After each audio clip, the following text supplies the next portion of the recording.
I get to red. I'm like, oh, I've been seeing too many colors. Maybe I'm here. Maybe I've arrived where we need to be. And then I stay there. But I'm not seeing anything. I'm just seeing the color red. I'm just confused. I'm just asking myself, what is happening? What is happening? I'm just seeing red. I'm just seeing red. And then she gets up. She sits up. And she looks at, and then because I heard her sit up, and I sit up as well. And he's like, where are you? I'm like, what do you mean? He's like, where are you? I can't find you. I can't see you. Where are you? And I'm like, the only thing I saw, the last thing I saw was red, and that was it. I didn't know what else. And he's like, you need to go through the red as well. I'm like, oh, okay, no problem. It's like, okay, sharp. And then we go down again. We're floating again. Floating. Now we're praying. I'm praying. As I'm praying, I see the red once more now. The same colors but before. I went from. So as we're praying, I'm seeing the blue, the purple, the orange, the yellow, the red, and then I'm in. As I'm in now, guys, it's literally a whole entire world. You see, when you're on earth, you see everything. You see the trees, you see the birds, you see everything. You see houses, you see this, you see that. It's the same. But the way I saw it, it was like, you know, Barbie in a mermaid tale. If you've watched Barbie in a mermaid tale, you know exactly what I'm talking about. That is the kind of scene that I saw. That is the kind of scene that appeared before my eyes. So as I was looking, I'm like, wow, this is absolutely beautiful. This looks absolutely stunning.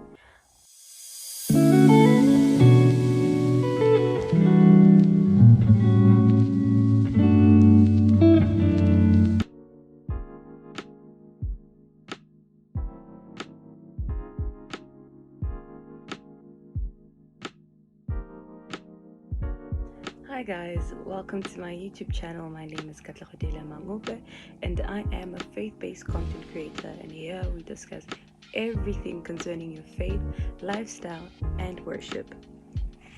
So this will be a video about my testimony and how I came about to rededicate my life to Christ. Do not forget to like, subscribe and share. So I was born in Pretoria and I was a premature child. I was born when I was like 6 months in, and during that time my mother had been experiencing some complications with the pregnancy and she had to give birth through cesarean section. After she gave birth, I stayed in the hospital for a month or so. And then I was able to come home with my mother. According to her, I was as small as a palm, which is pretty small, I might say. But yeah, I grew to be a bright child, a smart kid, healthy, strong, and yeah, by God's grace, I survived. So now, by mentioning that, I just want to show you that that was an attack from the enemy. I later realized that the enemy was trying to kill me already before I was even born.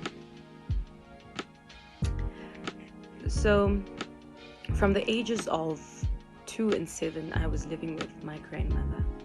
I was raised by my grandmother, in which during that time my mother had to go work in the United States. So at that time, as I was living with my grandmother, I was living with her and my uncle. It was a lovely time.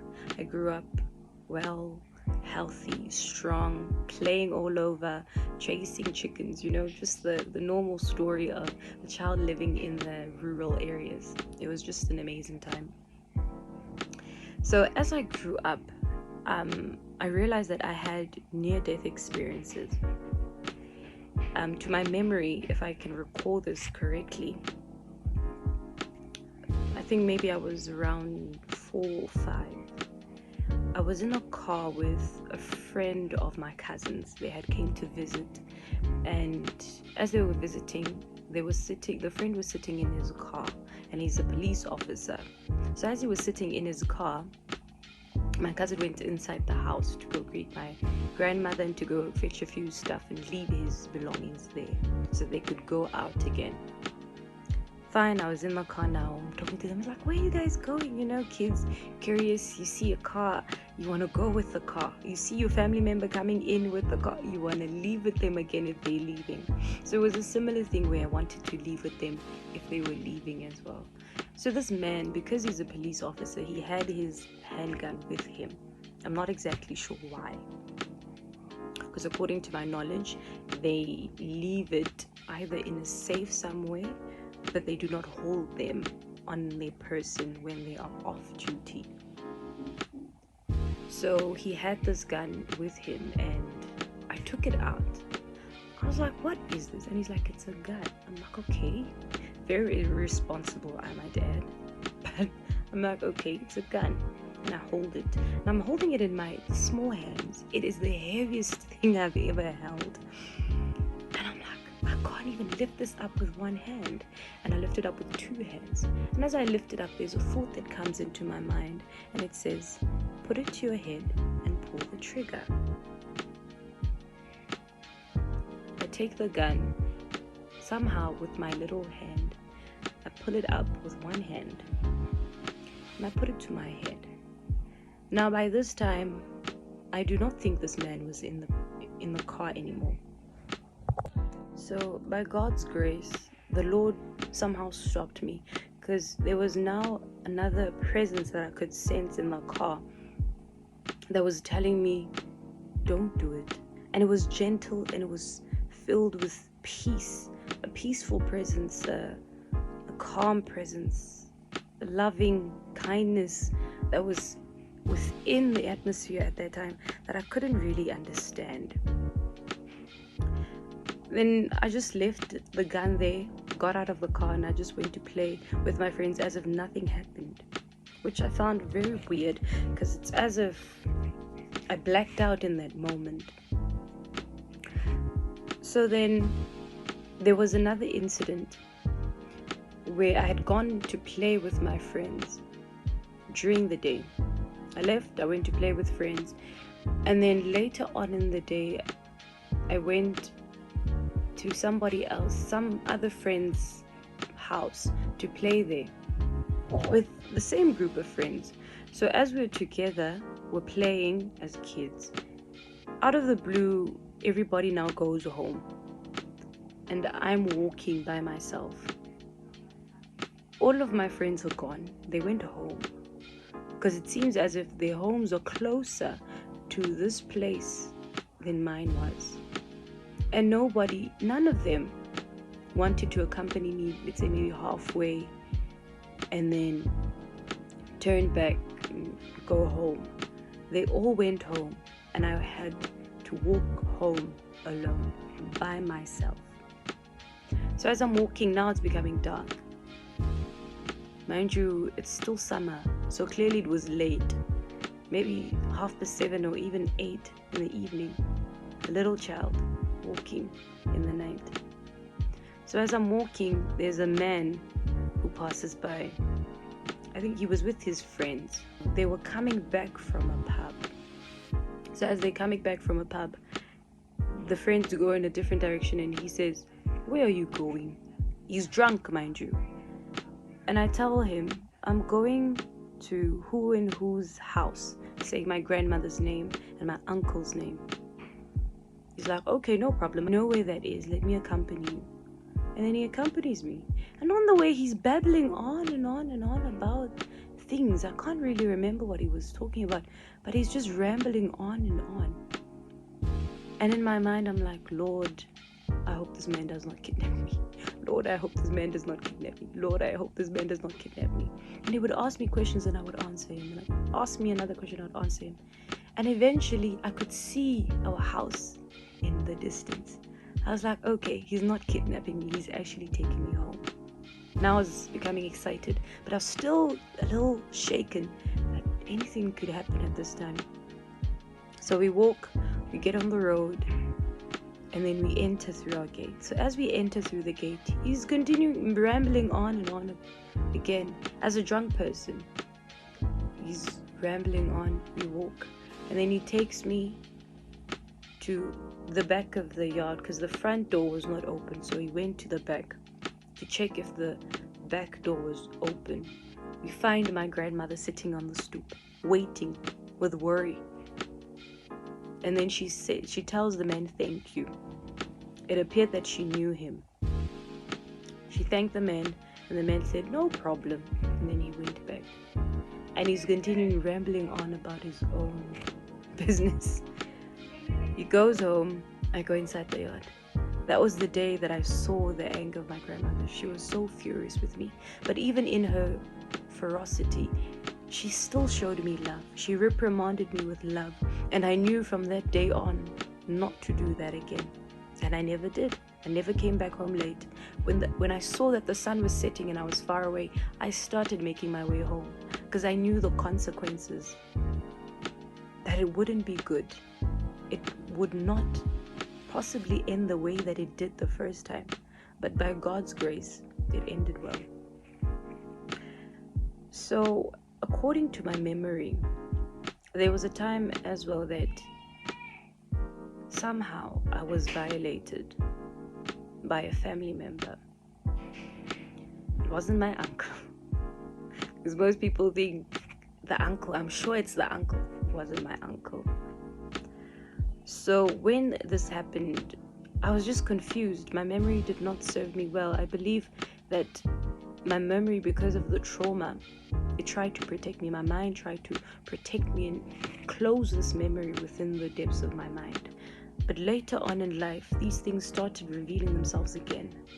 But that's a detail that I'll share later on in the story again. So fine, we grew up now with stories, hearing stories about my great-grandmother who had passed away, and my great-grandfather who had passed away long before I was even born, long before my siblings were even born. So this great-grandmother and great-grandfather, turns out that they were sangomas. They were healers, as you would say in English. Fine, we had stories, and my grandmother would continuously tell us these stories that as she was a sangoma, as she was a healer, she was initiated underneath the waters. So somehow they took her and they initiated herself. Somehow they took her and initiated her themselves being the ancestors. Fine, to me it was normal, storytelling. At some point you think maybe this is fiction, maybe this is not true. But I came to realize that this could possibly quite be true the older I got.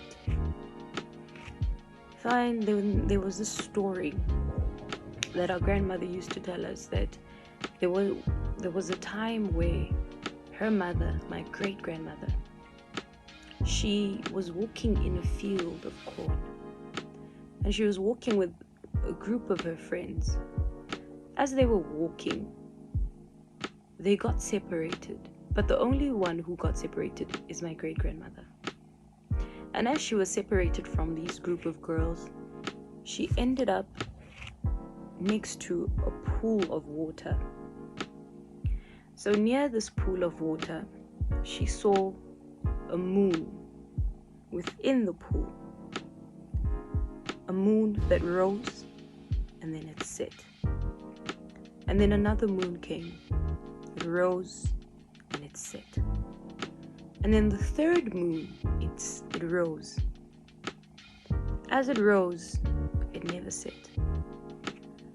So from then on, she was confused as to what does this mean?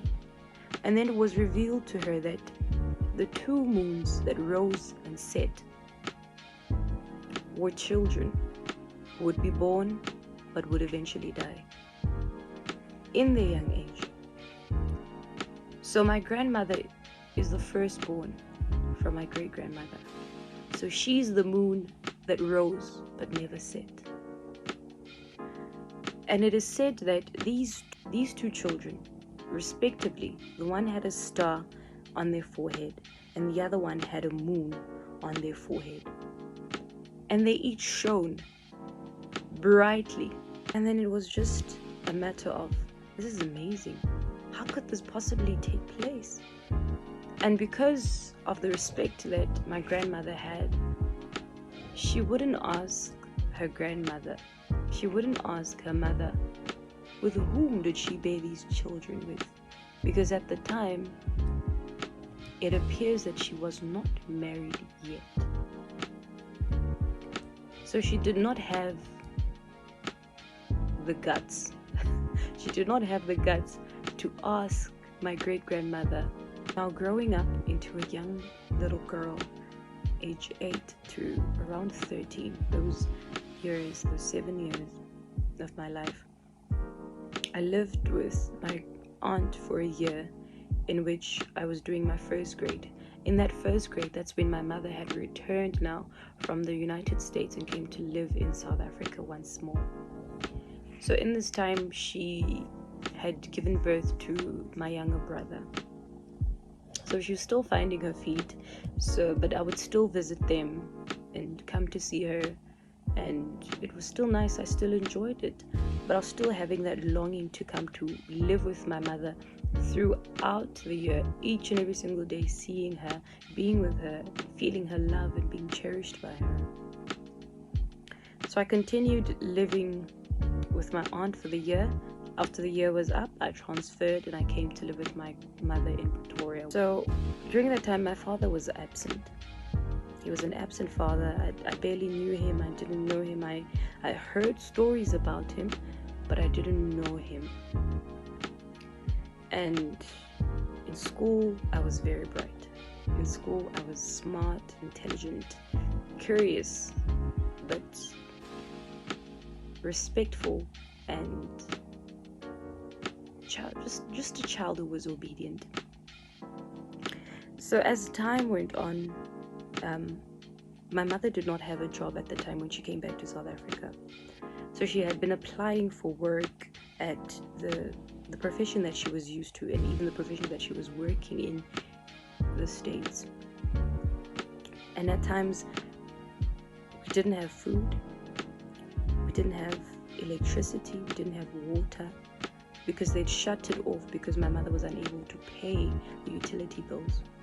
So due to that, our neighbors would help. Some of the neighbors would help. Some of her friends would help. Some of my family members would help. And it made me really understand the saying of Ubuntu, that "Motho ke motho ka batho," that you're not an island. We really aren't islands. And to be honest, during those years, we never went hungry. We never went to bed hungry.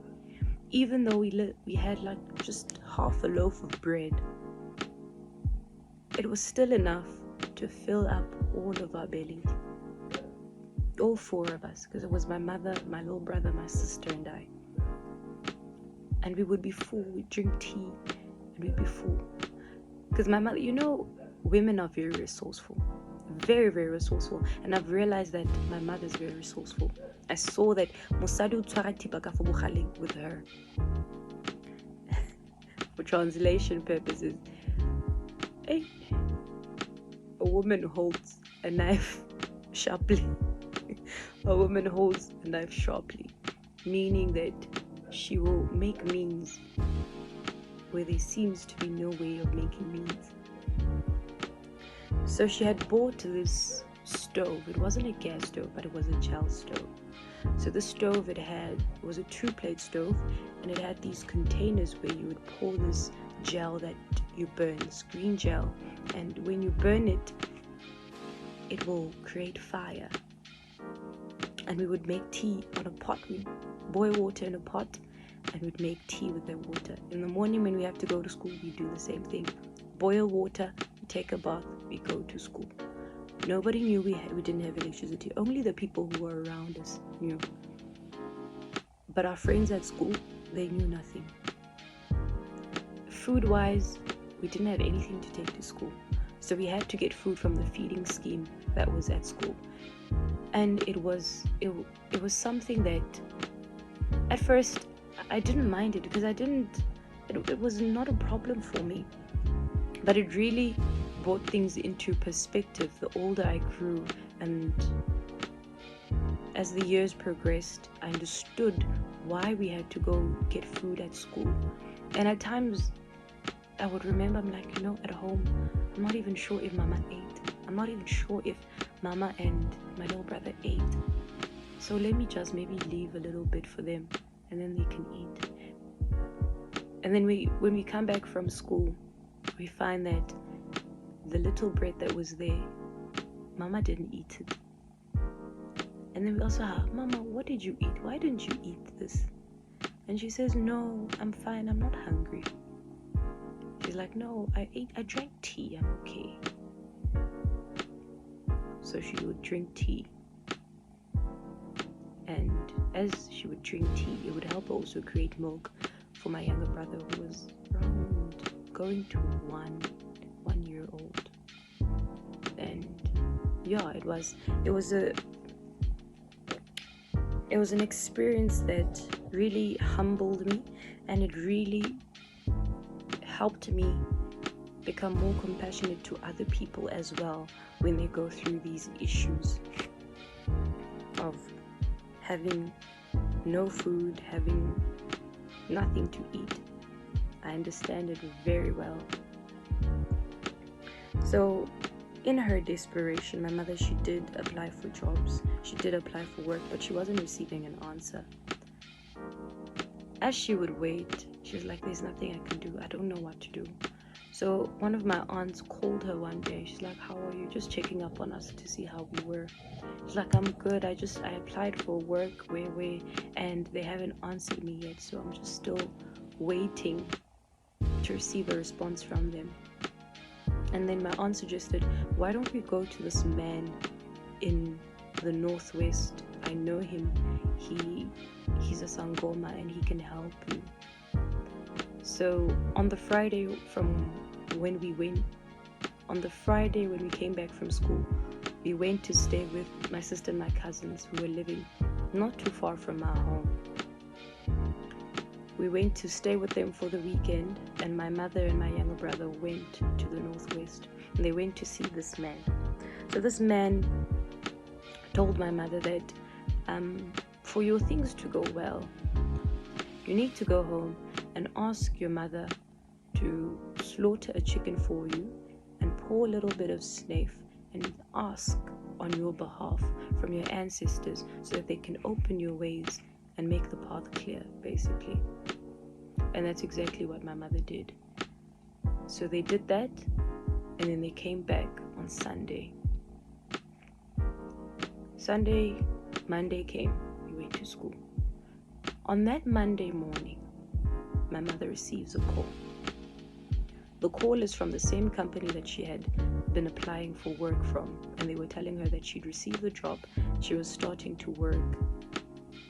She could start work as soon as possible.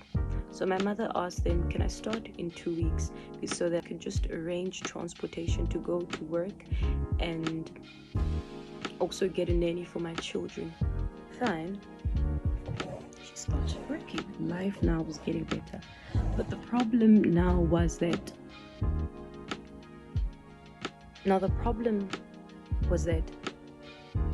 the electricity would still be switched off, because my mother had this huge bill that she needed to pay, that she was in debt of. So she would pay a little bit, and then they'd switch it on, and then the following week they'd switch it off. And because people in the municipality were a bit crooked as well, one week they'd come, we'd pay, and then on the 15th, in the beginning of the month, they'd come, we'd pay. On the 15th, they come, they switch it off. They want money. They broke, they want money. So we go again to the municipality, we pay. Same thing again. They come, they switch it off. So now my mother now was just like, what am I going to do now? Because I will pay a person to come switch on the electricity. I do it the right way. I pay, and then not long after that, they switch off my electricity. So it was an on and off corruption thing. They were just getting money from us for nothing. So fine. At some point, my mother was like, you know what, I'm going to stop paying this electricity. We'll live with a candle, meat, we'll see what we do. But we survived. We still ate. We still had food to eat. We still had water to bath with. Life was okay. We still had clean clothes. We were happy. We were healthy. We were strong. And then during this time, I continued now to have this fascination with what happened to my grandmother. So I would ask continuously my mother and my grandmother, what do you remember about our great-grandmother? What do you remember about her, the things she did, the person that she was? So I'd continuously ask these questions and about how she was taken initiated into this marine kingdom. So as they would answer me, they'd tell me more stories, my fascination grew. And it's not like I was the only one hearing these stories. All of my cousins were hearing these stories. All of my aunts would tell us these stories, because each one of them had their own perspective of this person, of how she was and who she was. Now, she says that she was initiated, according to my grandmother, she was initiated in a certain place where there's a body of water, let's say a spring. So in the spring, the water is very, very shallow. Like if the ground is here, the water's yay high. So your ankles are covered in the water, and that's it. The water is not turbulent at all. It's not fluctuating or flowing very fast. No, the water is stable. It's a stable body of water, and it was at the beginning of the source of this spring. And in this place we would go. We're curious, we're fascinated to hear these stories. Do these things still happen? Because we heard a story where one of my aunts, they had gone to this place with our great-grandmother while they were growing up as little girls.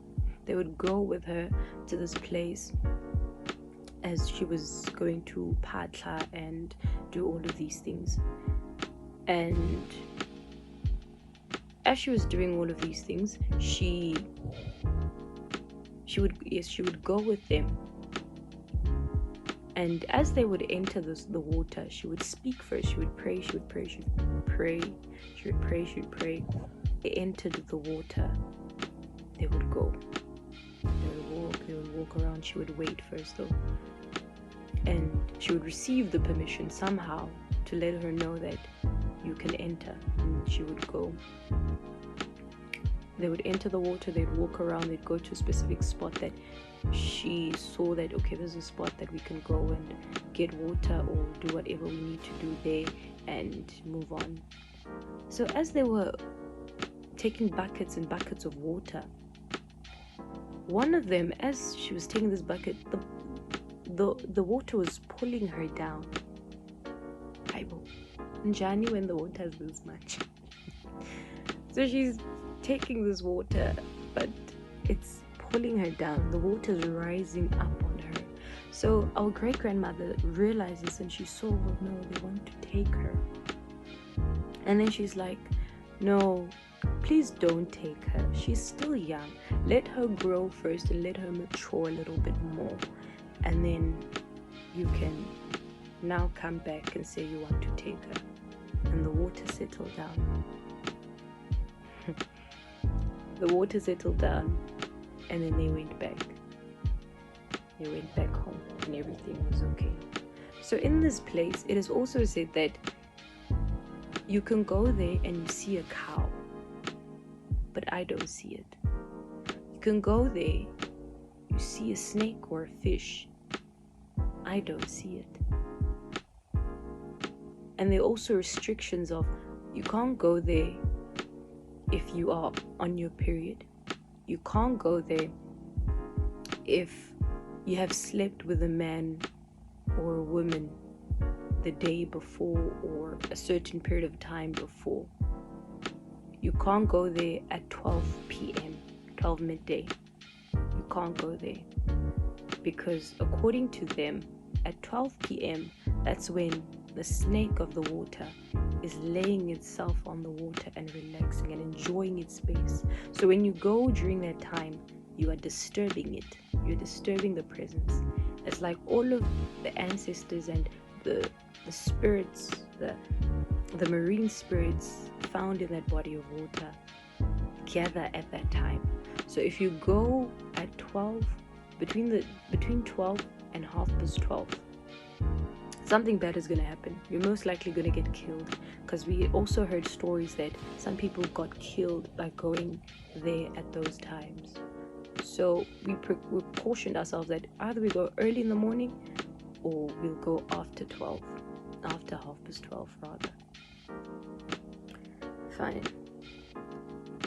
Now, there were other stories where my aunt, they'd be sleeping, my aunt and my mom and the rest of their siblings, they were sleeping in the night. And as they were sleeping, they would hear horse hooves around their yard. And then our great grandmother would say, go out and chase them away. And then they'd get up and go and chase them away. Or they'd hear monkeys running around in the yard. And then again she would say, no, go beat them up. Throw stones at them to get out of the yard. And they'd do that. And funny enough, the following morning, or not long after that, somebody somewhere would tell a tale of, yo, guys, I got beat up by people last night. Referring to the night where my mother and her siblings were hitting animals that were in the yard. And then they would know, so this was a witch. She had turned herself into a baboon. And she was beaten up. There's also another story where there was a baboon, one baboon in particular, that had come into the yard during the day, might I add. And this is an area where, yes, it's mountainous, and yes, it's highly likely to find baboons, but the way that it was happening, it wasn't normal. So they knew that the higher you go up the mountain, the more baboons there will be. But they were on the lower end of the mountain, so it wasn't likely for them to be there because there were a lot of people living in those areas. So obviously baboons avoid humans at all costs. So they knew that this baboon is something. So when it came into the yard, our great grandmother would tell them that, okay guys, chase this baboon, beat it up, and see where it's going to run away to. Follow it until it gets to the yard that it lives in. Because I believe that maybe she knew that it wouldn't just jump into other people's yards. It was going to go straight home. So they followed it and they continued hitting it with stones and some books and whatever else that they might have had with them. So this baboon got home. Once it got home, now it turned on them as if it wanting to attack them. That's when they knew, it has reached its house. And then they stopped, because she had instructed them that once it gets to its house, don't follow it, don't enter that yard. Turn around and come back home and tell me who that yard belongs to. And they did exactly that. From then on, unfortunately, I don't know the story of what happened to those people, because they don't know the story either of what the consequences were for these people. Fine. So now, growing up again, increasing in stature, going into a young lady now. I'm turning 14, going on to high school. Now, during these years, that's when I really believe that I started experiencing witchcraft attacks, true witchcraft attacks, because I would hear my mother or my sister saying, yo, last night I had a spiritual attack. I was paralyzed. I had sleep paralysis. And I always ask myself, like, what is sleep paralysis? What does that entail? What is it? And they'd explain it to me, but still I couldn't quite fathom what exactly it was without experiencing it. So now from this age, when I was 14, I started really experiencing spiritual attacks where you would hear as if somebody was throwing a stone or a brick against the house, and it would happen consistently. And we think maybe something is just falling, or bird fell on top of the ceiling. But it would be so terrible that it's as if a cat fell on top of the house and it was running. But it wouldn't make sense. If the cat fell on top of the house, where was it falling from? And if it fell, didn't it get hurt? We ignore. And as we hear these stones continuously being thrown against the house, there are other times where we smell this horrible scent of sewage or even sulfur. And that's when my mother would know, now there's an evil spirit, there's a spirit that is lurking within the home, that comes in the night and it stays. Continuously, consistently, that would happen as well. And at some point, I could see it now. Not physically, but in the spirit, because my visions were increasing, my dreams were increasing. I had more dreams, I had more visions, but I couldn't really understand what these visions and dreams meant. Other times I would dream a certain thing and it was exactly that, and other times there was a metaphor to the dream. Other times I would have visions, but I wasn't sure that it was a vision because there was nobody to teach me that visions exist or what a vision is. And even the time, yes, my mother was still praying. My mother was reading her Bible. She would pray, get on her knees and pray. My grandmother, she was a praying woman. My mother is a praying woman. But at the time, I believe that they had learned to incorporate Christianity with ancestralism, the worship of ancestors, and the Bible. They learned to incorporate it and make it seem as if it's one thing, whereas it isn't. And then another time happened where, because of all these things that we were experiencing in the house, my mother decided to go again to the same Sangoma who had helped her with getting that job, to ask him, what do you think is happening? We're experiencing this and that in the house. We're experiencing things, we're smelling things in the house. We're experiencing sleep paralysis in the house. We're experiencing a lot of misfortune within the house. With things where people hate us, but we do not know the reason why people hate us. So what could possibly be the reason for all of this? And then the man revealed that there's a tokoloshi in the house that they sent. Your enemy has sent a tokoloshi in this house so that it can steal from you. You buy something, it steals it and takes it to its owner. You have money, it takes the money and it takes it to its owner. Everything, it was just there to steal and defile our home. So this man, because of that, he said that he was going to give us muti, a certain type of muti that he mixed up his own concoctions, obviously, and those concoctions would help us in chasing this thing away. But it didn't, honestly.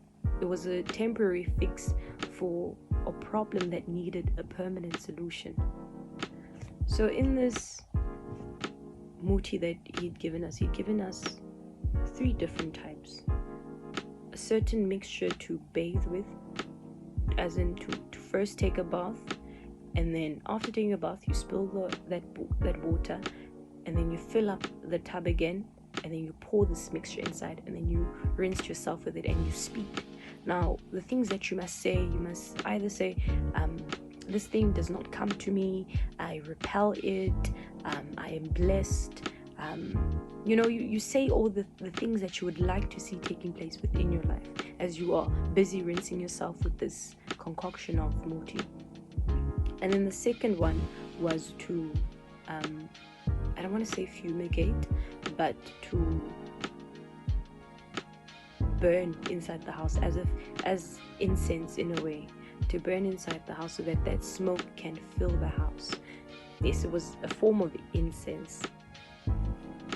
And then the third one was for the yard and the house. Then that mixture, you would take a bucket, fill it with hot water or cold water, depending on how you are directed to use this. You fill it with that water, and then you pour it inside. And then you take a broom, but you don't take these brooms that have wooden poles on them that you can sweep. These straw ones. Take the mafielo amatlhoko, those brooms that have straws. Yes, hopefully you understand.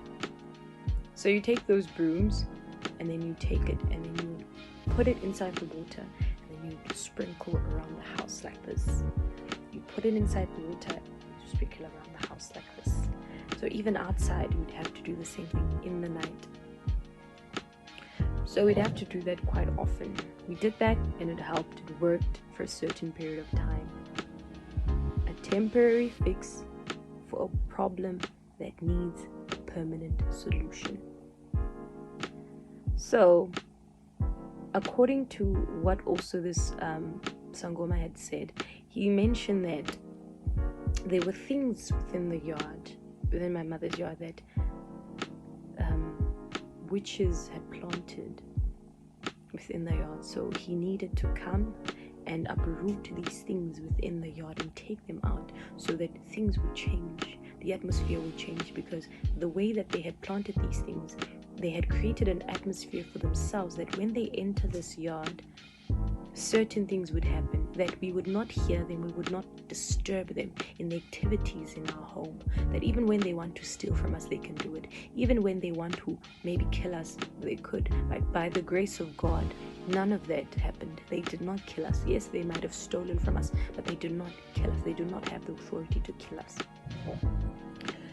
So these things that they had planted within the yard, they created arguments, they created annoyances within us towards outside people, even within ourselves. We would argue all the time, we would have fights all the time, we would have feuds within ourselves.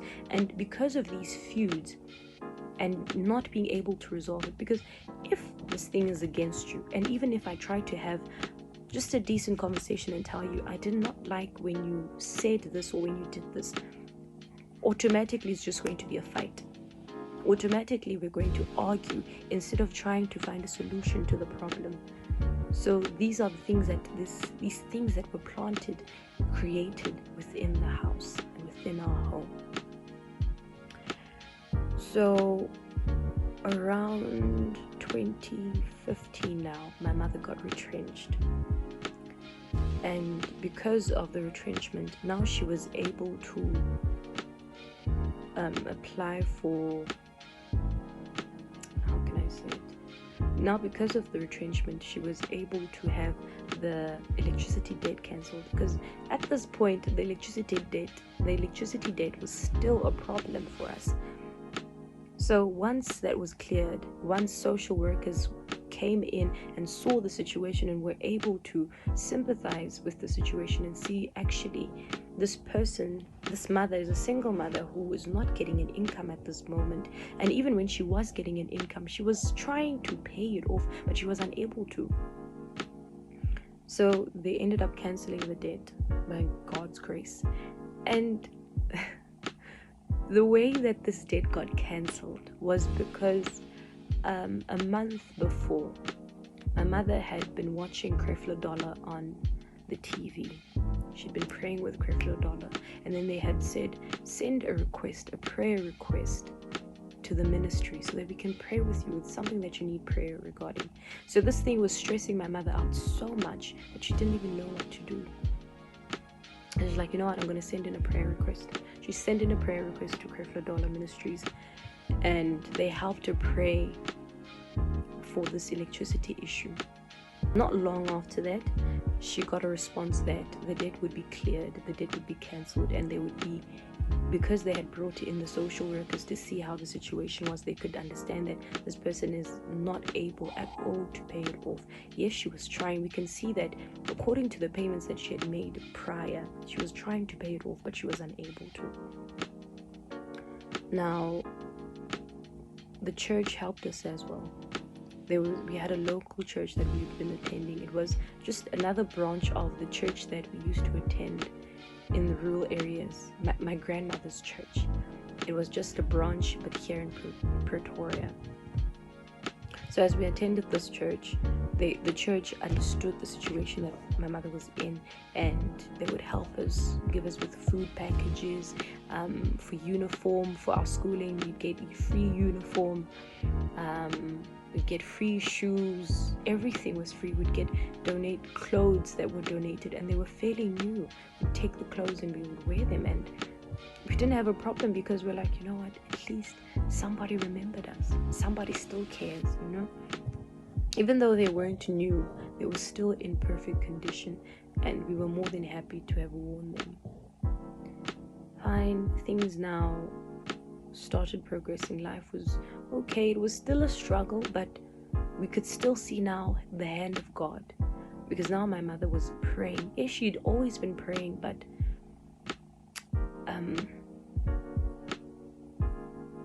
she'd always been praying, but because she didn't really understand fully the grace of God and the goodness of God, she would still turn back to what she was taught back at home. So now, fast forward, I finished school, I graduate, things are okay. Then my sister started working, and then that's when things started getting better. My elder sister, she was living by herself. She was taking care of her child, so she was not necessarily able to assist us, because I believe all of the burden on her to take care of a child on her own, it was burdensome for her to do so, that she wasn't really able to help take care of us as well as a family. So we understood. So when my second sister started working, life started getting way better. She was now able to take care of the electricity, no more on and off electricity. But because also that the electricity bill had been cancelled, we had received how can I say it? I think a POP, that you get free electricity for a certain period of time, a certain amount of electricity for a certain period of time, because of the situation that they're seeing at home. But the rest of the month, if the electricity is finished, you're gonna have to cover it for yourself. So at least it helped my sister with covering that. Now she was only taking care of a certain portion of electricity, a certain portion of the water bill, and so on and so forth. Now I was 18, went to university, got a bursary, went to live at the school residence. So now eventually my sister was like, you know what, the things that are taking place, I'm tired of having money and not being able to use it the way I want to use it, because she had also desires of her own, obviously, to use her money in a certain way, but because of this curse and all of the presence of these things that were inside the yard, she was unable to do the things that she wanted to do. So at this point, we had now stopped going to these sangomas. We were now going to ZCC prophets. So as we were going to these ZCC prophets, they told us the same story that this sangoma had told us. These other sangomas had mentioned to us as well. Now my sister's like, okay, I understand. The issue is the same. Now let's try fixing this. So my sister heard this man telling her that she needs to pay 3,000 rands. 3,000 rands. in order to have these things removed from our yard. Okay, just like, okay, no problem. She came up with the money, she gave it to them, and then they came. So during this time, I was at varsity. I had spoken to my mother during the week, and she had told me that yes, your sister, she had managed to get the money, and she'll be able to pay these people so they can take these things out of the yard. So because of that, I knew what was going to happen during the course of the week. So they managed to do that, and according to the recollection of my mother and my younger brother and my sister, there was 3 nails that were placed on the front wall of the house next to the front door.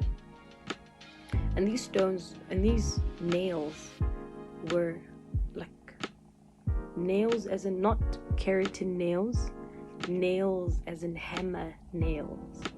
Right. So these nails were placed in such a manner that they were in certain positions. So when they saw these, my brother is the one who saw them.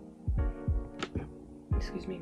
My brother is the one who saw them and showed them to my mother. And my mother's like, no, let's take them out. And then they took them off of the wall. And then these men came. When they came, on the side of my sister's bedroom, on my sister's bedroom window. Okay, so for perspective, the house, it has a pavement frame around it, all around it. So on next to the wall is here, the window is here, and then the pavement is here. So they'd have to plant on this side, on the ground. So they opened, I don't know how, but they dug and they placed in there raw meat. And this meat, I don't know what animal it was, but I'm sure it was red meat. So this red meat, it was filled with other things as well. It had herbs, I'm sure, muti and other things, but they couldn't really identify the contents other than the meat and the herbs that they were seeing. So then that's what they found in there. And then another spot in our front yard, my mother has a bed of roses and flowers in the front of the yard where there's a psyche tree. In this flower bed, they found a snake skin. So they're confused now. Bible. A snake skin, why do we see it? And then they make them realize, like, you can't see it because it's in the spirit. Yes, physically they use a snake skin, but because they made sure that you can't see it, you won't see it until it's revealed to you. So then they said that this was there, and it was the reason why we kept hearing the stones being thrown, and as if in the front door something was hitting it all the time, because that is also one of the things that we would constantly hear, that this banging against the front door at night, and we just wonder, like, what is happening? And when you look outside, there's nothing. And then the third nail, there was a smooth stone found buried underground. So the purpose of this smooth stone, it was to ensure that everything you touch, it slips out of your hands. And it worked. All of these things worked. All of the purposes that they had created these things worked. Why? Because there were open doors. Because we had opened ourselves up to certain things that we thought maybe they would help us, but in hindsight, they were detrimental for our spirituality and for our future and for our destinies. Fine, they found all of these things and they took them and they burnt them and they threw them away. After that,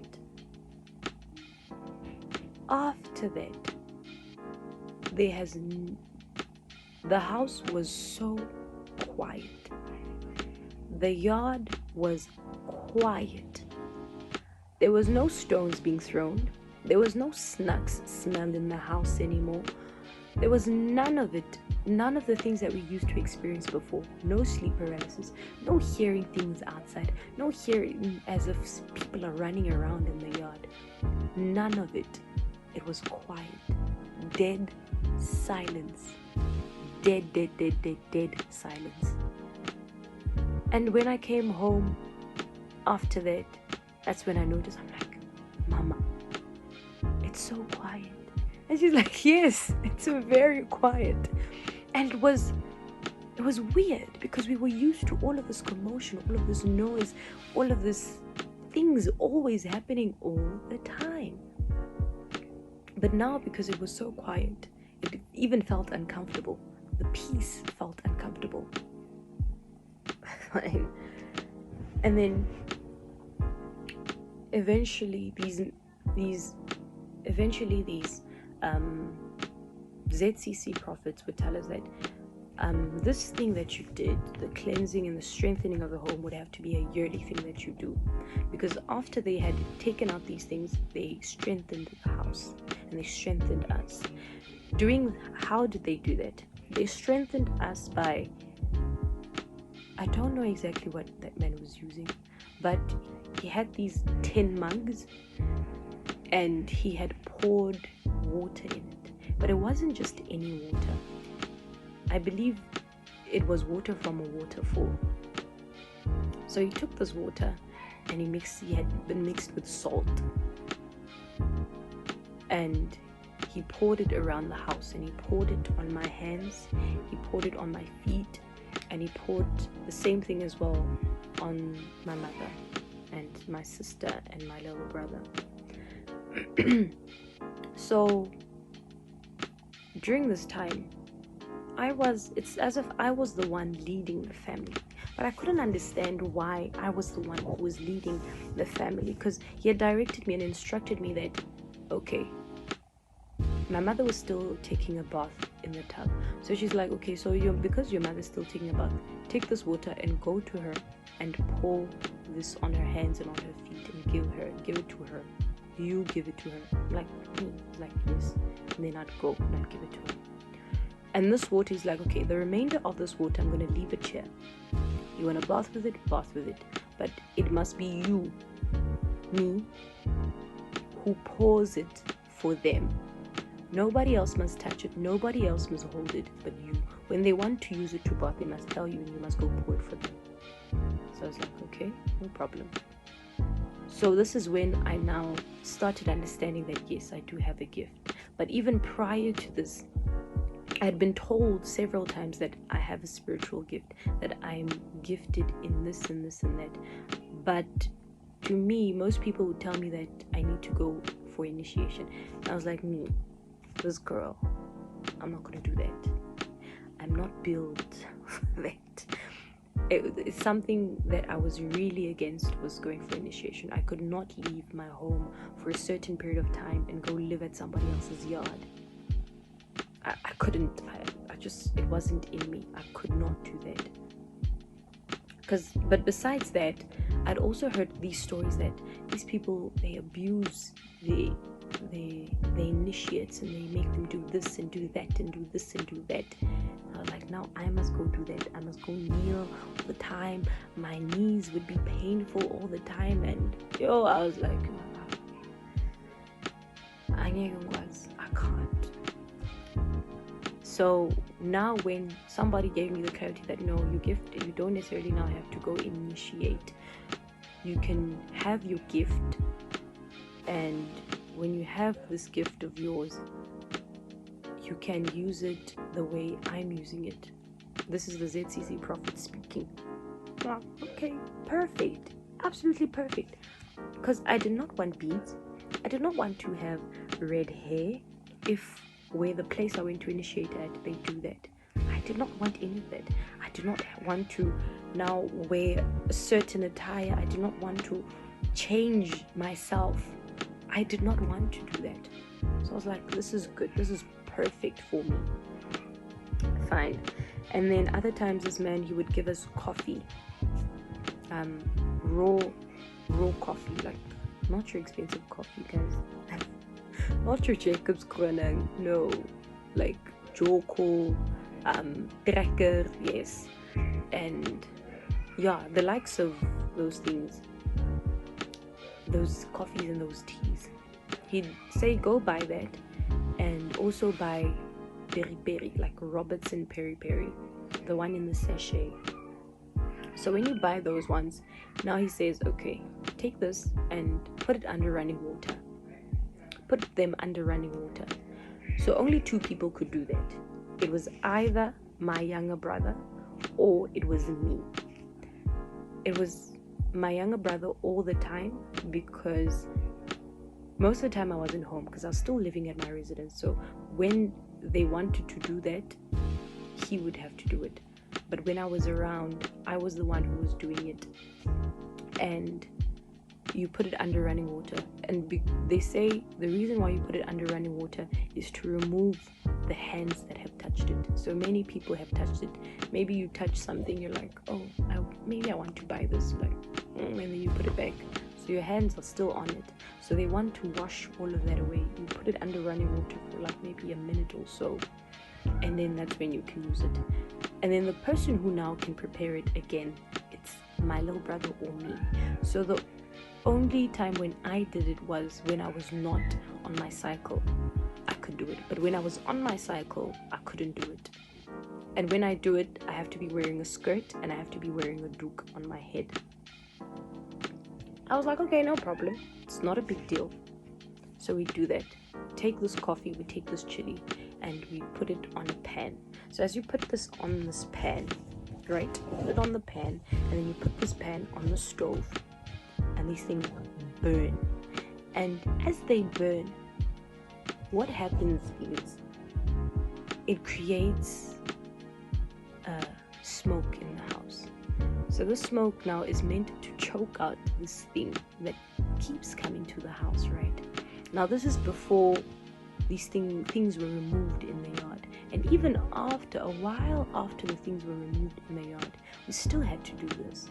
Again, a temporary solution to a permanent problem. A problem that needs permanent solution. Fine. Now, we burn these things. They create smoke in the house. And as they create the smoke in this house, we go outside. Everything is closed. The house is closed. The doors are closed. The windows are closed. We go outside and we let it burn. And we wait. So as we wait, we now have to let the smoke settle down, and just so that when we go in, it doesn't choke us, because it chokes you. You will cough until kingdom come. Trust me. So we'll wait, and then we open the door a little bit so that the smoke can go out after like a couple of hours. Because now we'd have to do it like maybe if you did it at 5 p.m. Now you have to wait until 6 or 6:30 or even 7. But now that time it's late and it's getting dark. You have to get inside the house. So we'd go back inside the house. And yeah, the first few breaths are coughing fits. Everyone is just in coughing fits. And then we go about our day. Throughout the night, no noise, no sounds, no weird smells, no disgusting smells of sulfur or sewage announcing the presence of this thing. So now this time still my visions are increasing, my dreams are increasing.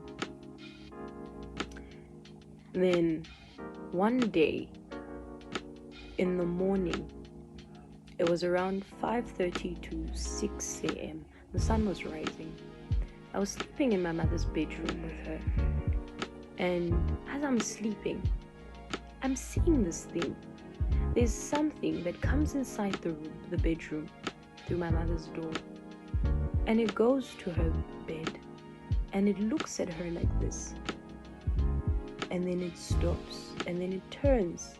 And it looks at me. And it comes towards me. And as I'm watching this, mind you, I'm still sleeping. I'm having a vision of the night. I would call this was a vision of the night, because it was taking place, but I was still in my sleep.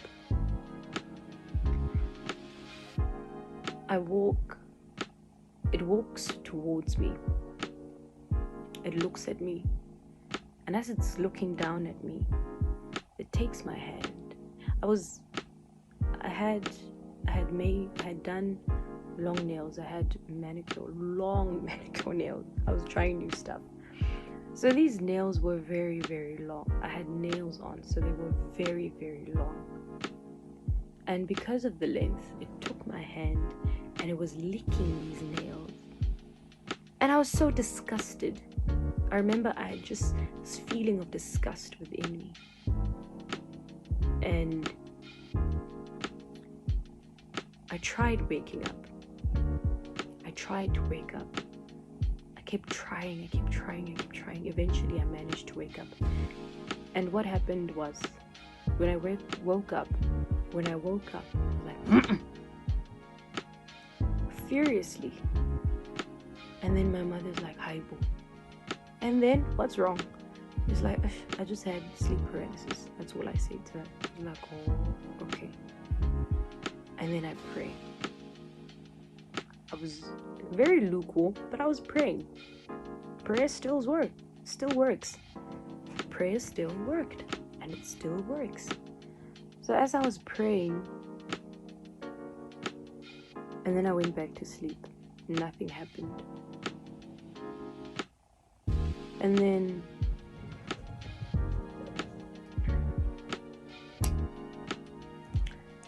so then there was another time where I had gone to this prophet again, and he told me that there's certain things that I need to do. For example, I need to go to a certain body of water, and I need to be washed, I need to be cleansed, I need to do what and this and that. I was like, okay, no problem, I can do that. So what he did at first, he steamed me.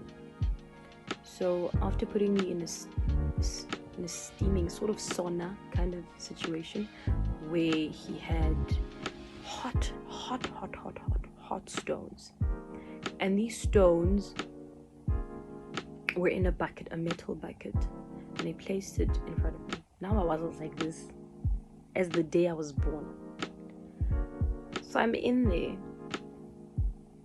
and he gives me a mixture of coffee in a bucket. So in this bucket, this mixture of coffee is in there, and he says, okay, you're gonna have to keep taking with the jug and pouring on these stones, so to create continuously the mist, again, the sauna.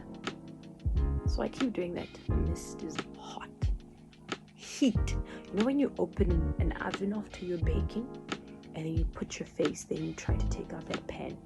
That's the heat I was experiencing. And imagine, it wasn't just on my face, it was my whole body. So as I was doing this continuously, I was doing it, pouring the water, continuously pouring it, I was just like, oh God, is this gonna end? Because it was exhausting. I couldn't breathe properly. I was struggling to breathe because the hot air, it was just so humid. It was so hot in there. So as I'm still doing this, and then now he says, okay, it's fine, it's okay. No, so as I'm still doing this, he told me that as I'm pouring and as I'm sitting there, I need to pray. So I'm speaking, I'm praying. And as I'm praying, now I get tired. I'm like, why? Yeah, I'm tired. But I continue. I'm hot, I'm praying, struggling to speak, struggling to see. There was a lot going on in there. Fine, we get the situation done, and then he says, it's fine, you can get out. You go out. And then now I get dressed. I don't dry myself, don't do anything. I just put on my clothes like that. As I put on my clothes, he gives me a mixture of Vaseline. So he has this container of Vaseline, a big container of Vaseline. So inside this Vaseline, he had placed salt, a burnt piece of newspaper, and then he mixed everything up. And he also poured a little bit of the waterfall water. So as he gave me this mixture, he said, now I must continue and go home and put it on my body. But before he put all of these things inside this Vaseline, he took 3 pieces of, I think one was a cloth, one was a newspaper, and one was some dark green paper. And then he was just flapping this thing on this Vaseline continuously speaking and praying. Doing it. For what reason, I don't know. But I believe it's for the same reason that he had said, put this coffee and this peri-peri under running water. I stand to be corrected though. I stand to be corrected. And then after that, things were okay. Things at school were going okay. Even within the family, things were starting to look up. There was hope. There was progress.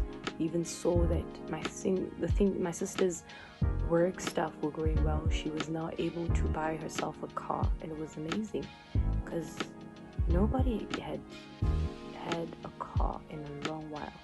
My mother's cars, she had lost them a long time ago when she had given the responsibility to one of her siblings who ended up, a story for another day. But now we had not had a car in the family for a long time. So it was amazing now that we have a car. There's a car in the family. Amazing stuff. I was proud of my sister. I was happy for her. So now things were looking up. We're like, okay, this is actually working. Things are amazing. Thank you, Lord Jesus. Thinking it's God. At the same time, it's like, no, can't be God. Fine. Now, during this time, I was taking up praying with colored candles. So I would pray with a white candle, I'd pray with a yellow candle, a pink candle, a red candle, a blue candle, never a black one.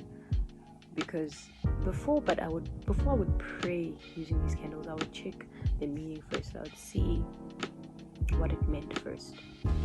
So with the blue and the red candle, I'd seen it first in a dream where I was at school, and in this dream I was in my room at school, and the moon was bright and round, and as it was shining through my window, there were these 2 candles, a red one and a blue one. They were both burning, and there was a white one in the middle, and it was burning as well, and I was praying. So then I told this prophet that I saw this and this and this last night in my dream, and there was also a little boy in the room with me, but I could not understand what this little boy is doing here. And then he said, it was an ancestor. He wants you to protect him. I'm like, what am I doing protecting dead people, guys? You know? But I was like, okay, no problem, I'll pray. And then he says, you can always buy these candles and pray with them because they've been shown to you. I'm like, shop, I'll buy them. And then I bought them, I prayed with them. And then I understood that the pink candles are for babies, so ancestors who passed away as children, as small children, or as babies. So, and I learned that these, according to what they say, these ancestors are very possessive. They're children, yes, they're good to have, they're good ancestors to have, but they become very, very possessive. Okay. Ooh, I think I have one. I'm kidding. So fine, I buy these candles and I pray with them. Now I'm also buying pepo. I'm using pepo to pray. I burn it, call upon ancestors. I take snuff, sprinkle as well. And then I took upon tarot card reading. I took upon palm reading, started learning palm reading. I started learning, if you have a cross on a certain portion of your hand, it means that you'll be rich or you have prosperity within your lineage. And if you have a triangle in a certain portion of your thumb or your index finger or something, it means that you were a witch in your past life. Things like that. I started learning all these things, that these lines, they mean this. This line means that it's your future. This line means that this is the path that you're going in.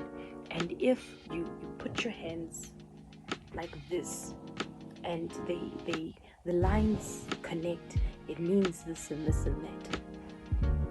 So I was learning all of these things, and tarot cards, like, okay, so this is an angel card. Okay, this is the king. So this is a 10 of cups. This is a jester. This is that. The 10 of cups, it means so and so and so. Fine. Especially when it's accompanied with death, or it's accompanied with this, it means this and that. And then I also took upon Reiki. So I was learning Reiki as well.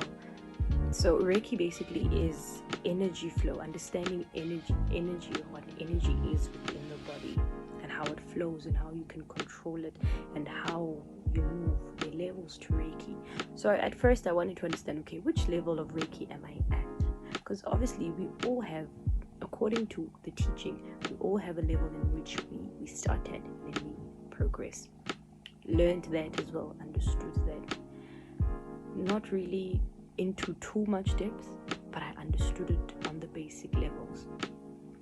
Understood now, learning manifestation. There was this YouTube channel that I came across. It's Abraham something, I can't remember the surname, but it was Abraham. And this Abraham lady, she was saying that she was her husband, but she was also herself at the same time. So this lady, she explains these things. She just, one thing I realized when she was explaining these things and telling you about manifestation and the law of attraction, she was just going round and round and round and round in circles. So the moment that you think that she's coming to the conclusion of the circle, she starts another circle, going round and round and round and round and round and telling you a story. And as you believe that, the story has a conclusion and this is what I need to do, the moment she's supposed to tell you what you're actually supposed to do so that you can manifest this thing, another circle starts. So I was like, off la. But again, I continue doing these things. Fine. And at this time, I have anxiety now. I've had anxiety since I was in high school, but it was progressing. It was progressing over time. Now my anxiety is worse. Now I'm stressed all the time. I worry all the time. I'm anxious all the time. My anxiety got to the point where it was so bad that even when just the loud noise would come, I'd jump. Just being yelled at, I'd be scared. Just being reprimanded, I'm scared. Now I'm just like, what is happening? Some of my family members noticed, but not all noticed. Because I kept it under wraps. I was this girl, I'm always laughing, always smiling. You know that girl that always smiling, always is happy and kind and jolly, that when she tells you that I have an issue, it's hard to believe, because you're like, Haibo, when did you start having such issues? Because you're always happy, you're always in good spirits. So when? Please explain to us. So I was going through the same thing, like I'm miserable. And at this time, I did not want anybody around me. I just wanted to be by myself. I couldn't stand being around huge crowds. I did not like going to campus at this time. And now it was a time where COVID is now laying low. COVID is over. We can return to school. We can attend classes on a regular basis. I don't want to be at school. I do not want to be in people's presence. I do not want people talking to me. I do not want people asking me how I am, because I'm going to end up lying and say I'm good when I feel like I am just about to explode inside of me. But in all of this, there were certain people, just a number of people, I could probably name them with my one hand. I could be around them. I wanted to be in their presence. I wanted to have conversations with them. I wanted to interact with them. I wanted to enjoy my time with them. And that helped me. That is one thing that helped me, because when I was with them, I was happy. I was joyful. The misery that I was in wasn't there anymore. I couldn't understand it. But their presence brought me out of that misery that I had placed myself in. Now, I was drinking heavily. I could drink whiskey, right? Drink whiskey. And I could drink it just as it is. And I could drink it, maybe I'll put ice, because it's hot. Don't like hot stuff, especially in terms of alcohol. When people say you don't drink temperature, you drink alcohol. I drink temperature. I drank temperature. So now I'm also smoking weed. I'm smoking heavily. I'm smoking weed and I'm drinking almost every single day. The smoking, I'll do it very often on a regular basis. The drinking, not so much, because I knew that, okay, if I'm drinking today and tomorrow I have classes, that's not going to help me. So maybe I'd smoke weed during the day around when I come back from campus, or I'd smoke later on in the evening after I had done my duties as one of the people at the residence who were in charge of students. After I'd done those duties, I'm going back to my place and I'm smoking a joint. I didn't want to be with anyone. I didn't want to smoke with anyone. Even people who would say, come, let's go smoke together. I'd tell them, no, I'm okay. I'm tired. I want to go sleep. But I'm not going to go sleep. I'm going to go up to my room. I'm going to make sure that I've cooked. And then I'm going to smoke by myself. And that was it. That's how it was. And some people thought maybe I was antisocial, or I didn't like people, or I thought that I was pompous. According to some people, what I heard, the rumors that I heard, some people thought I was pompous and I was full of myself. I was arrogant, but I wasn't. I was going through the most.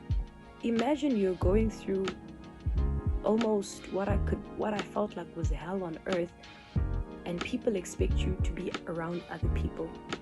You do not want to make other people miserable.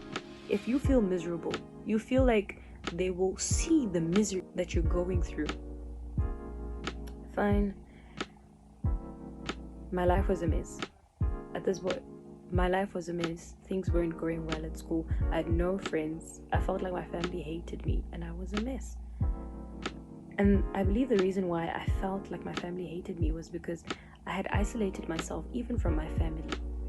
I'd only call maybe my sisters, I'd call my mother, cousins. They were ones who would call me regularly, but I was not reciprocating that connection of also checking up on them and trying to see how they are, because I wanted to, but every time when I wanted to, I was thinking, I'm like, I'm going to start telling them about my problems, and what are they going to do about it? They're not going to help me. They're not going to do anything. They can't do anything about it. Fine. So late in the year of 2022, I met this lady, and she ended up helping me with these things that I was going through, this experience that I was going through. Because as I was Googling, as I was doing research, I discovered that I'm going through some kind of spiritual awakening. That is why these things are taking place. That is why I'm experiencing certain things. I do not want to be in a room of people. That's why I just want to isolate myself and just be by myself, because I take in all of these energies of people around me, and they affect me, they affect my emotions, and that's why I'm unable to be around large groups of people. And only if like I'm around 2 people or 1 person and we're able to be happy together, that's only when I'm happy and okay. But when in large groups of people, none of that is possible. So she made me realize this, and she also saw that I was heavily burdened. She mentioned to me that, like it's like you are weighed down so heavily, and it's too much for you. You can't take it anymore. That's why you just feel like crying all the time. You just feel so miserable all the time. And then she was like, do this, buy that, buy this, and buy that.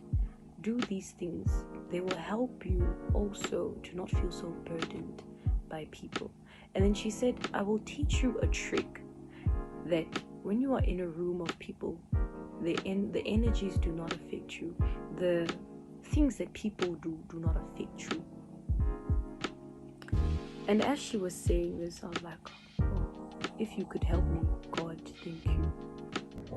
So she mentioned to me that there's certain things that I need to buy in order to appease my ancestors, and actually show them that I have accepted this gift and not make it seem as if I'm running away from it.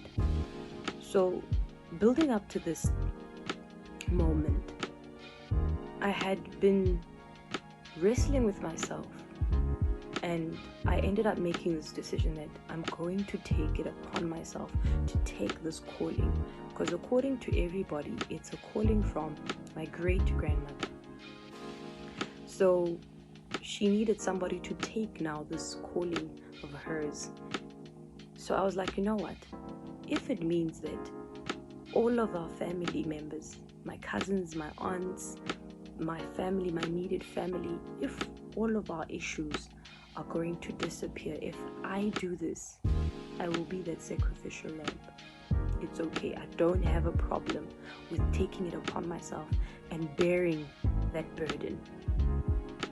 So I had come to terms with, it's fine, I can do it. So building up to this moment, I had been convincing myself, and I had been thinking about this continuously over years, periods of years. And I had eventually decided I'm going to do this. Not just for my family, but for myself as well. Because I wanted a better life for myself. I wanted luxury. I wanted good things. I wanted to see myself prosper in this life and not just struggle. Because all I had seen up to this point was struggle. Everything that I needed, I had to struggle for it. Everything that I wanted, I had to struggle for it. And I had to fight for it. So I was like, okay, if it means I need to do this, I'll do it. So now she told me, okay, you need to buy a rope. I'm like, what rope now? Well, I wish I had taken pictures. I did not take pictures because at the time, I did not take pictures because I'm a very private person, and in this kingdom they tell you that you need to have a level of secrecy. You can't show everything to everyone. You can't reveal everything to everyone. Okay. Because I'm a private person, I can keep secrets. I can. So it was okay for me to, I didn't mind not sharing these things with people, not taking pictures and revealing these things to people. Even though at the time, Sangoma things were everywhere. Prophetic things of that kingdom were everywhere. But I wanted to maintain a level of secrecy with these things, Fine, she said buy a rope. It's like, what is this rope? So this rope looks like, wool. It's long strings of wool, and they combine together. They're bundled together, and they're woven together in twists. They're interlocked in twists like this. So as they continuously, like this, so as they interlock like that and interwoven like that, it becomes a rope. So you get them in white, like pure white like this, and you get them in different colors. You can get them in rainbow colors. You can get them in 7 different colors. 7 colors being red, pink, blue, yellow, orange, red, and purple. So after you get it in those colors, or maybe you get it in a different, like all those colors, but maybe let's say your red is a deeper red. It's not the same as everybody else, so you can get it custom made, but the customization is based off of what your ancestors tell you. So they told me to get that. So when I went to the shop with this lady, I was drawn to this one with 7 colors. I don't know why. And then she's like, you liked it. The moment you saw it, you liked it, and you know it. I'm like, yes. He's like, okay, get it. And then I took it, I got it. And then also she had mentioned that I also need to buy a cape. So a cape, it's something like this. You put it over your shoulders though. It covers just until here, or even lower, depending on how big you are in your size, as well as the length of it that you get. So it covers here, and then it has these strings that you tie up here, and then you can make it into a bow or something, and then it looks kind of like this, right? So I also bought something like that, and mine, it was yellow and white. So as I got that cape that was yellow and white, it was said that it was for my great grandmother. Fine, I got that. And then I also got other ancestral cloths. I got njeti. I got a leopard print one. And what else? So there were 2 different njetis that I needed to get. I had to get the normal one. The normal one, it's like maroon and white and black. And there was another one where the maroon is, it's white. It's fully white, but it has maroon and black. I need to get that one, but I didn't get that one yet. I got the maroon one. I got the leopard print, the black and white leopard print. And there were other things that I needed to get that I did not get yet. And then there was also this, it was a big cloth, and this cloth, it was blue, black and white. So this cloth, it was like sort of an Ndebele cloth. So I dreamt that I was wearing it, and I saw my great grandmother in the dream and she was wearing it as well. So I asked this lady, I'm like, should I get it? And then she said, yes, I believe that you need to get it. Because with you, she shows you things that she wants you to get. She doesn't necessarily always show you things that maybe she had. The things that she had, it doesn't mean that you will have them. Some of them, yes, you will have them, but not all of them. I bought this cloth. I bought all of them. I bought Mbepo. A lot of Mbepo. I bought beads, yes. There were certain types of beads. So the beads that I got were white with blue lines. So these beads, they represent the waters, and they represent what your calling is and how powerful it is. Some can gauge how powerful it is by the type of beads that you're wearing. So because this lady, she had mentioned to me, ask them. She told me that ask your ancestors not to let you wear beads. Because imagine wearing beads, going around walking, wearing beads. You have beads here, and on your feet as well, beads on your ankles and on your neck as well, everywhere. Because the more you start, if you start with one, they're going to pile up on your hands, they're going to pile up on your feet. So I was like, ma'am, I don't want something like that. I do not want beads. So she's like, ask them and tell them that you do not want beads, in order for them not to give you beads. Or if they do give them to you, they give them to you and you can wear it maybe as jewelry. So maybe if they say, we want a bead, which is beads that are this size for your finger,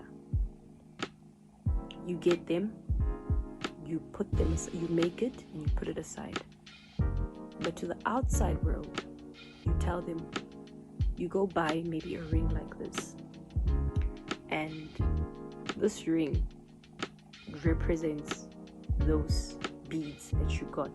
And you tell your ancestors, okay, because you said I must get beads, I got the beads, they're there, but I do not want to wear them. But as a representation of those beads that you told me to get, I'm going to wear this ring. So when you see this ring, know that I'm wearing those beads as well. It works for a certain period of time. I bought them and I put them aside, but I never got anything like this. With this, I saw with that lady, she had something similar to what I'm explaining now. Fine, I got all of these things. Now she taught me the process of how to pasha. She taught me the process of what the different ancestral cloths mean, and what the different callings are, why they will give you a leopard print for your cape, or a leopard print for the cloths that they tell you to buy, the different reasons, or if there's a lion on there, why, or if there's a peacock on there, why. And she explained all of these things to me. It's a video for another day. And I grasped everything. I understood it. And because I come from a lineage of kings and queens, I was given these leopard prints. I was given these lion prints and so on. These leopard prints. And this leopard print, I hadn't gotten it yet. So there were two different ones that I had been shown in my dream. So I had to get all of these ones. I was like, okay, I don't have money right now. I'm still a student. I'll wait. And then I would tell them, she was like, also tell them, you need money. Tell them that you need money to buy all of these things that they need from you. So they need to provide money for you to buy them. And then I did that. It didn't work. No, it didn't. So close to the end of this process, where she was teaching me and educating me about spiritual things and ancestral things, there was a process that we need to undertake in the river. So we went to the river on a Wednesday. So the day before, after work, we went to Marabastad.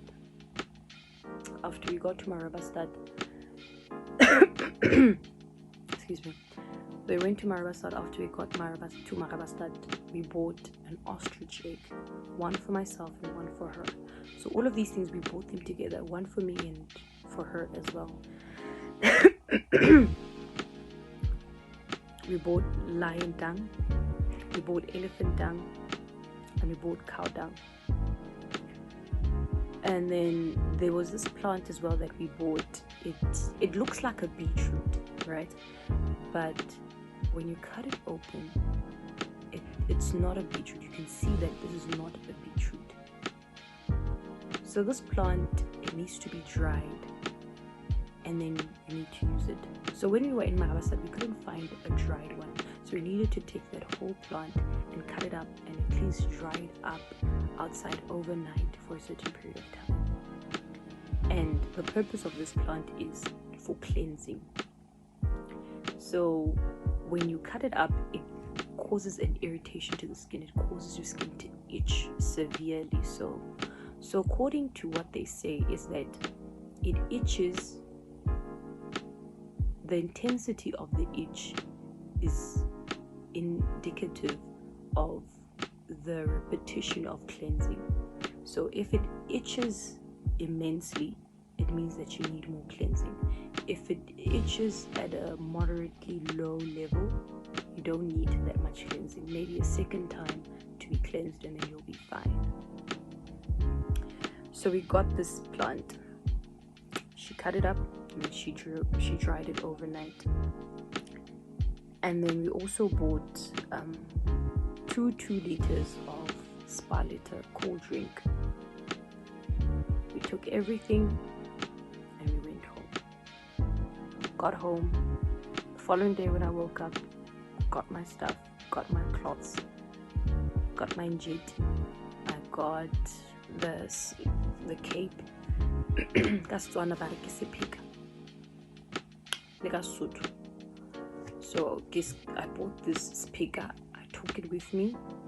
I took the pepper, I took the snuff, I took almost everything that we had bought, even previously. Oh yes, and another thing that she'd also told me to buy that I'd been using was Vimbela.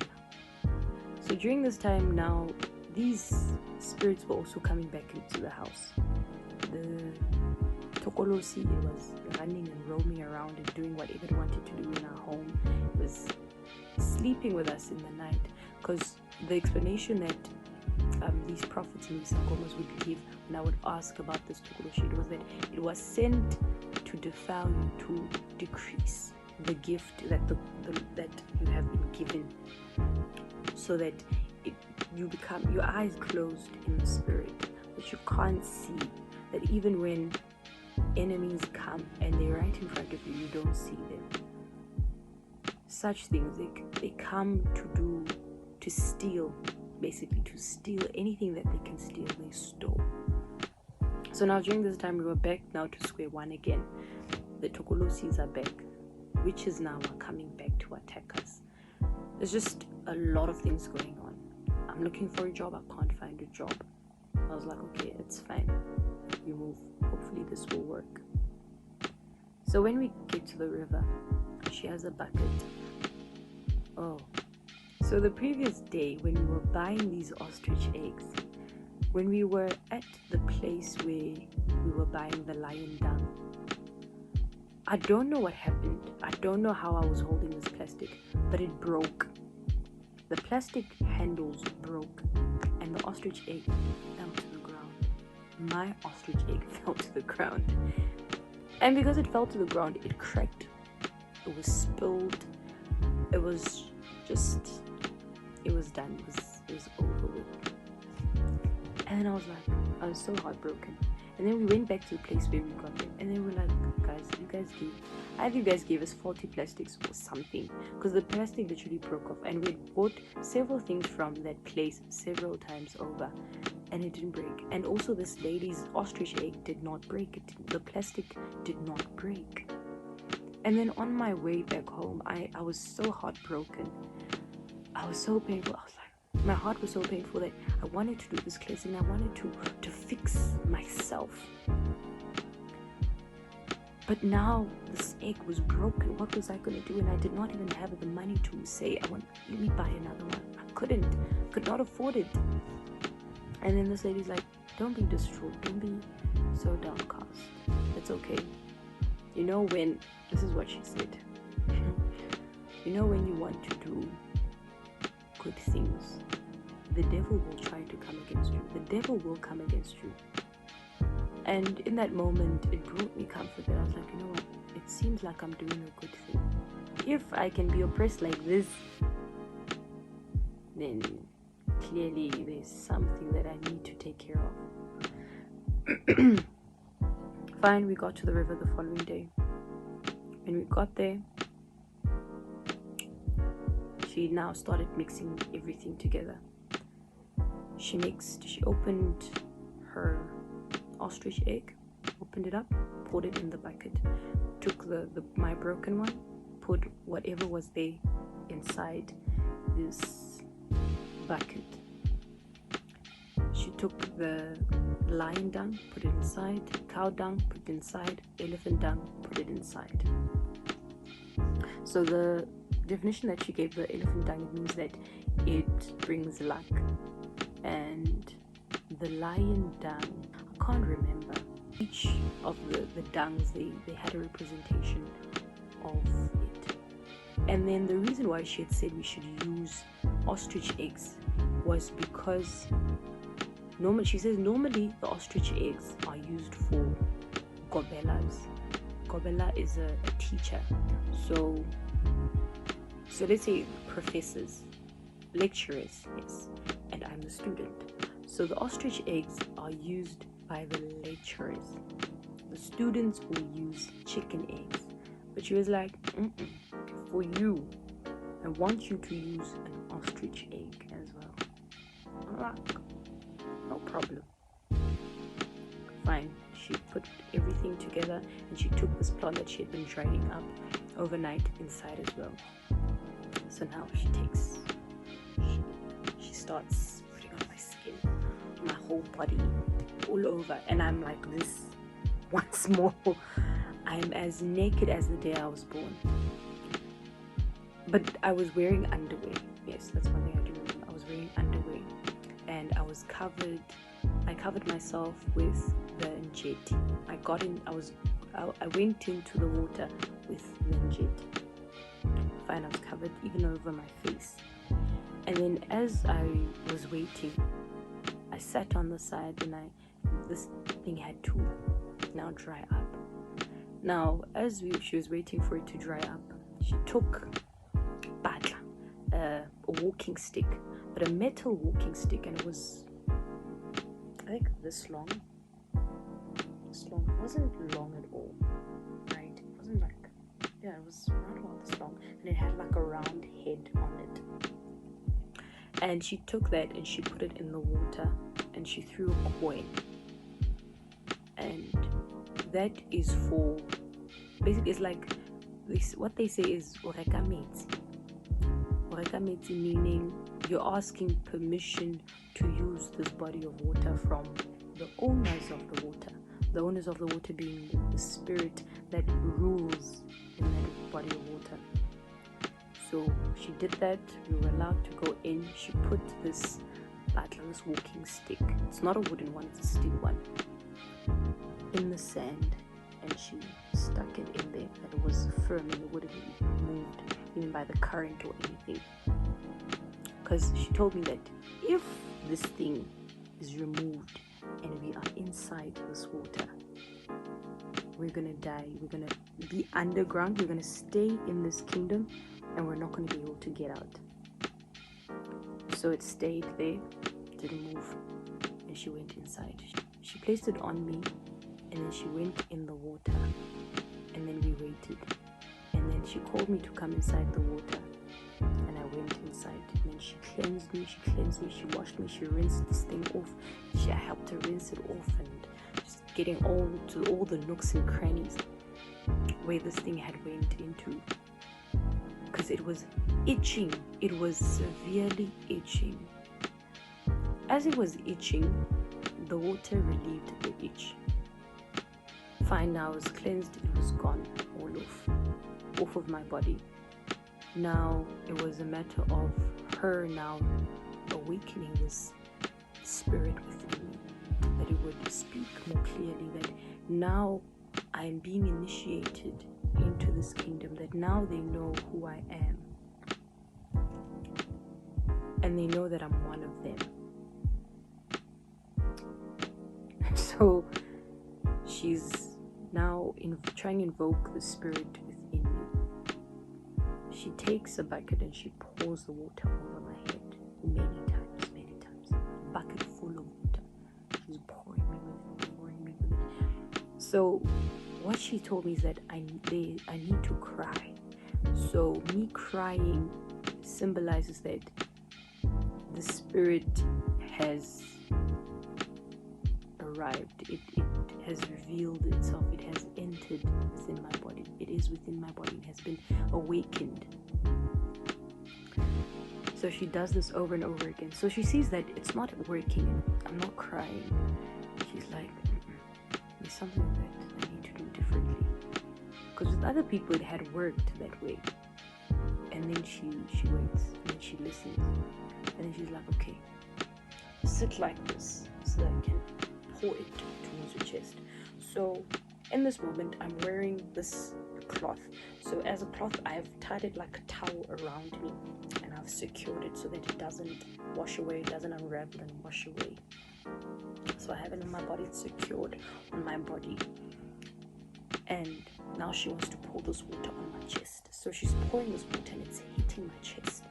And as this water is hitting my chest, I feel like I've been hit with a punch. And I just keep like, oh!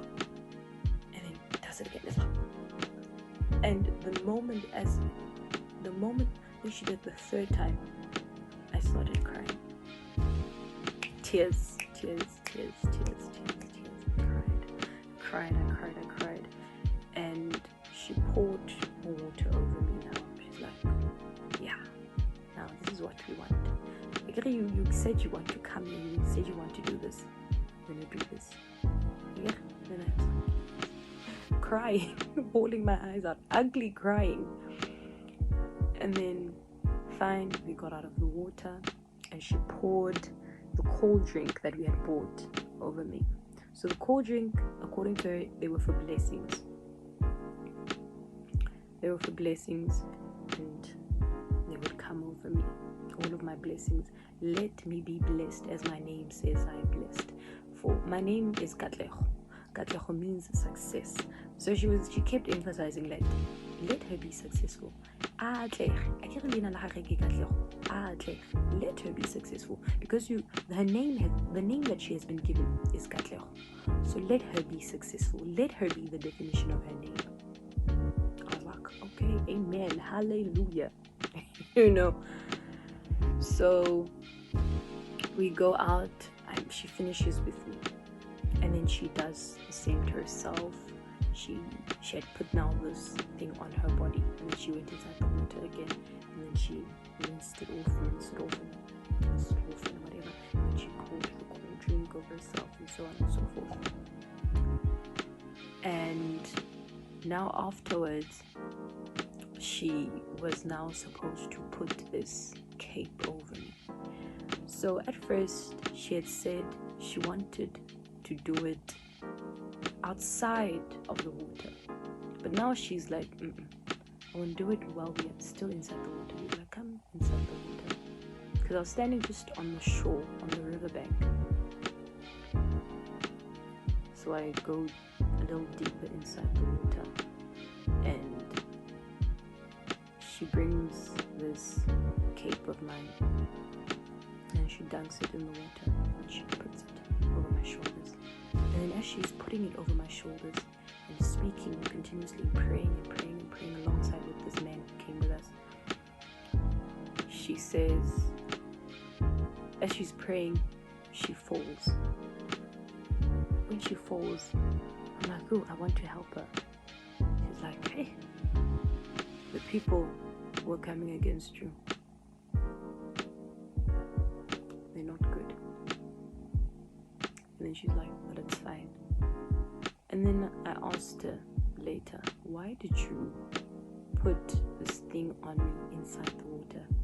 And then she's like, it gives you more power if I do it inside the water than had I done it outside the water. I was like, oh, okay, more power. Let's go, guys, we want more power. So I was like, okay, makes sense. I don't mind it. So then afterwards, she says that, okay, your great-grandmother says that we need to see his kingdom underground. So she's like, okay, so we need to be on the water and we need to go under. I'm like, go under? Johnny, how are we going under, ma'am? I don't understand. So she's like, okay, we're gonna lay on the water, on the body water. So as we're laying on the body water, we'll be floating. So as we're floating over the water, our feet are interlocked, interwoven like this. my foot is over hers, and my other foot is underneath, and her other foot is underneath, so that as the water is rushing down, we do not get washed away. Particularly me, because I'm small. I don't have a big body, so it would have been easy for the water to carry me away. So hence why she did that while we're floating. So we're floating there, and I close my eyes, and then she says, pray. And then I pray. In my mind, I'm praying in tongues. I'm literally saying, Rababa Shazati Ketosa Karaba, I'm praying in tongues. And as I'm praying in my mind, I'm closing my eyes, and I'm seeing different colors.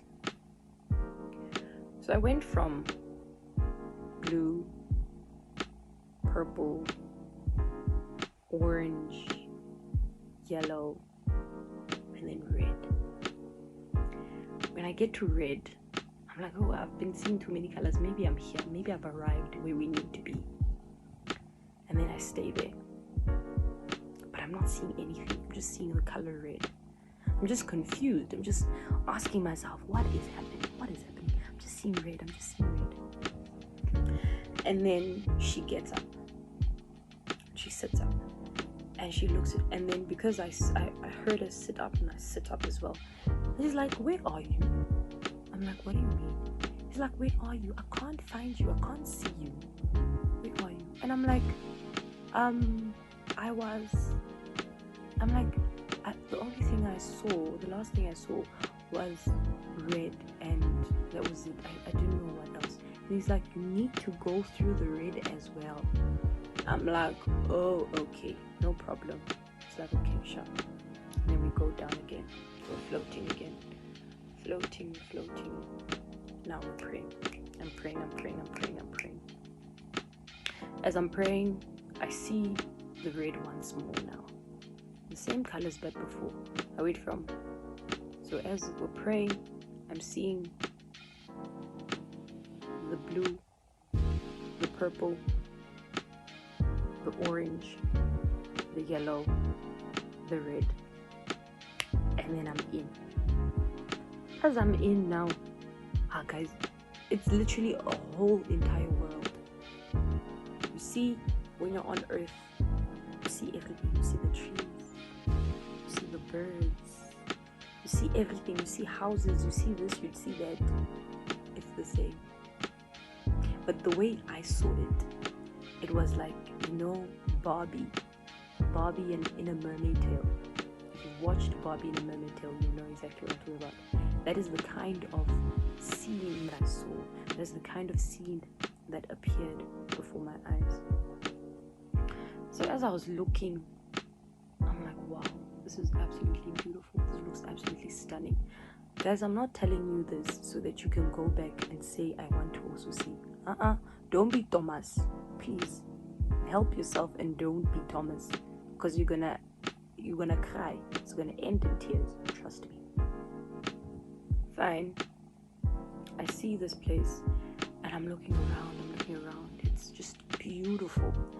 And then I'm going forward, and then I see her in the distance. I'm like, oh, there she is. And then I go towards her. I'm going. And I see that she's with 4 other people. But it's like large, huge figures. These people, large figures. And as she's with these people, I'm like, okay, who are these people now? Who are they? And then we get there, and then these people are talking, but I don't understand them. I don't understand the language. I do not understand what they were saying. And it felt like we were in there for hours. It felt like we were in there for like 4 hours straight. And then I just sat there listening to these people talking, but I could not understand what they were saying. And then I just got tired of listening to people talk and not understand what they're saying. And nobody's even saying, let me translate for you. This is what they're saying. No. So I'm just standing there spectating. So then, because I got tired, I call this lady. But I call her by her spiritual name, because that's the name that she recognizes in that kingdom. I cannot call her by her fleshly name. So I call her by the spiritual name that I know. I call her. And then as I call her, now I'm going up. I'm going out.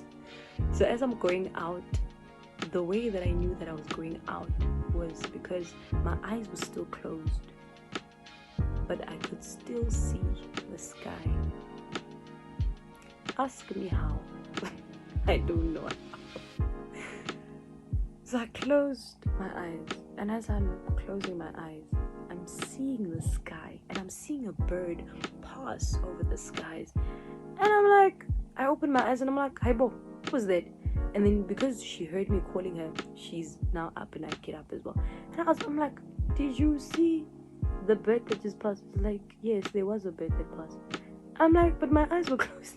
And then she laughs at me. She's like, yes. It means that your eyes are opening wider. And she's like, what did you see? Then I tell her, like, I saw these people, I saw this land, I saw this, I saw that, I saw creatures underneath, I saw people. And he's like, it was beautiful, right? I'm like, yes, it was absolutely stunning.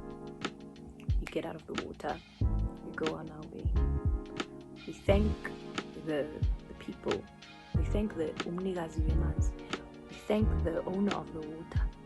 We're like, thank you for letting us use your water. Going. So before, when she was pouring the water on me, I had felt something swimming towards me, but I was confused. I'm like, oh, what is this? And then I opened my eyes. There was nothing.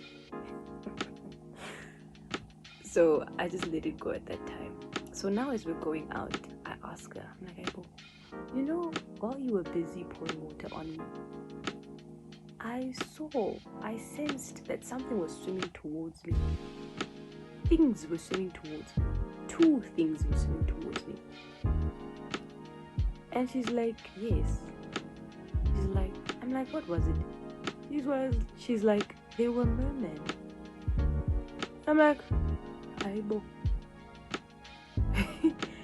And then she says, yes, there were mermaids and they were there. She's like, oh, so that's why you were scared. I'm like, I wasn't scared, I was just confused. I was not scared, but I was very confused as to what are these things that I can't see that I'm feeling.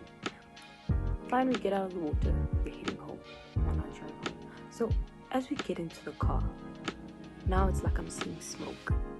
My eyes are open, but it looks like it's blurry. It's like there's something obstructing my vision. I wipe my eyes, thinking maybe I have water in my eyes or there's something in my eye. I rub my eyes, nothing. Still very cloudy. And then I look and I'm like, guys, I'm seeing smoke. Now I'm becoming a bit worried because now we're almost like halfway home and it's still there. So I tell them, like, I'm seeing this and this and that. And she's like, the man who was with us, he's like, don't worry. If they want to show you something, they're showing you something. So we're not just relax and allow it to happen. Sure, no problem. It continued the rest of the day. We then bought food and enjoyed our company and then we went back. So as we went back, now they went to drop me off at my house. They dropped me off. By the time they dropped me off, my vision is still a bit blurry, but it's not as bad as it was when we left the river. Fine, things are okay now. Go back home. Life is good. My visions are clearer. My dreams are clearer, but I'm still not understanding them. And everything is just as it was before. And now every night I'm praying against these evil spirits that we smell in the house and that we sense in the house. So at this point, my mother, she's against what I am doing. She did not believe that I needed to go through initiation or needed to do these things.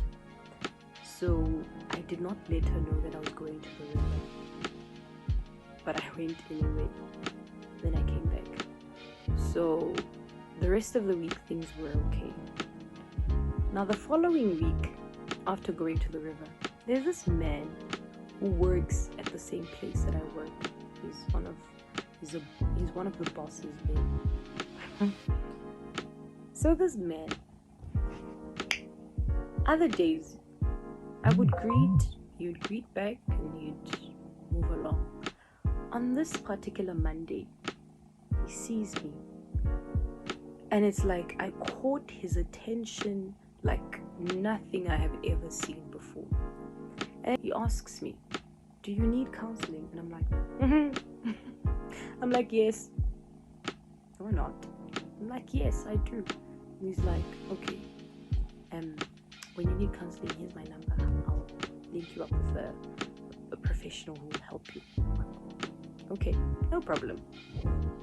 I take his number and we move. I go home.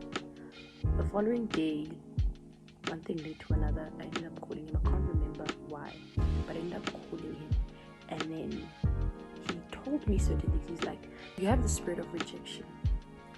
Your family, the issues within your family that you see that you cannot connect with your family members. You want to be around your family, but they're always rejecting you. There's always a tug and pull. There's always a push and pull between you and your family, where you want to be with these people, but you can't gel with them. They can never understand you." And he's like, "That's something that you just need to let go of and give it to God. Only God can solve that issue." I was like, I understand, and it was so painful for me. It was something that I was seeing, and I felt like my family did reject me. My entire family, cousins, aunts, siblings, immediate family, it was, medium. I was feeling a bit medium about it. So now then this man, he's like, "Okay." Then there's also this thing of the boyfriend that you were dating. This man that you were dating at the time, he's into muti, he's into going to sangomas, and according to what he was saying to me, he's like, his boyfriend that you're dating, he's a thief. I'm like, "Hey, guys, I'm dating a thief." And then he asked me, "Where is he?" And I'm like, "He went home." He's like, "Home where?" And I'm like, "He went home to America." He's like, "Hi." I said. So then he's like, "Okay, no problem." And then I tell him, because now I'm confused. Number one, this man that I was dating, he's white. Number two, he's American. Number three,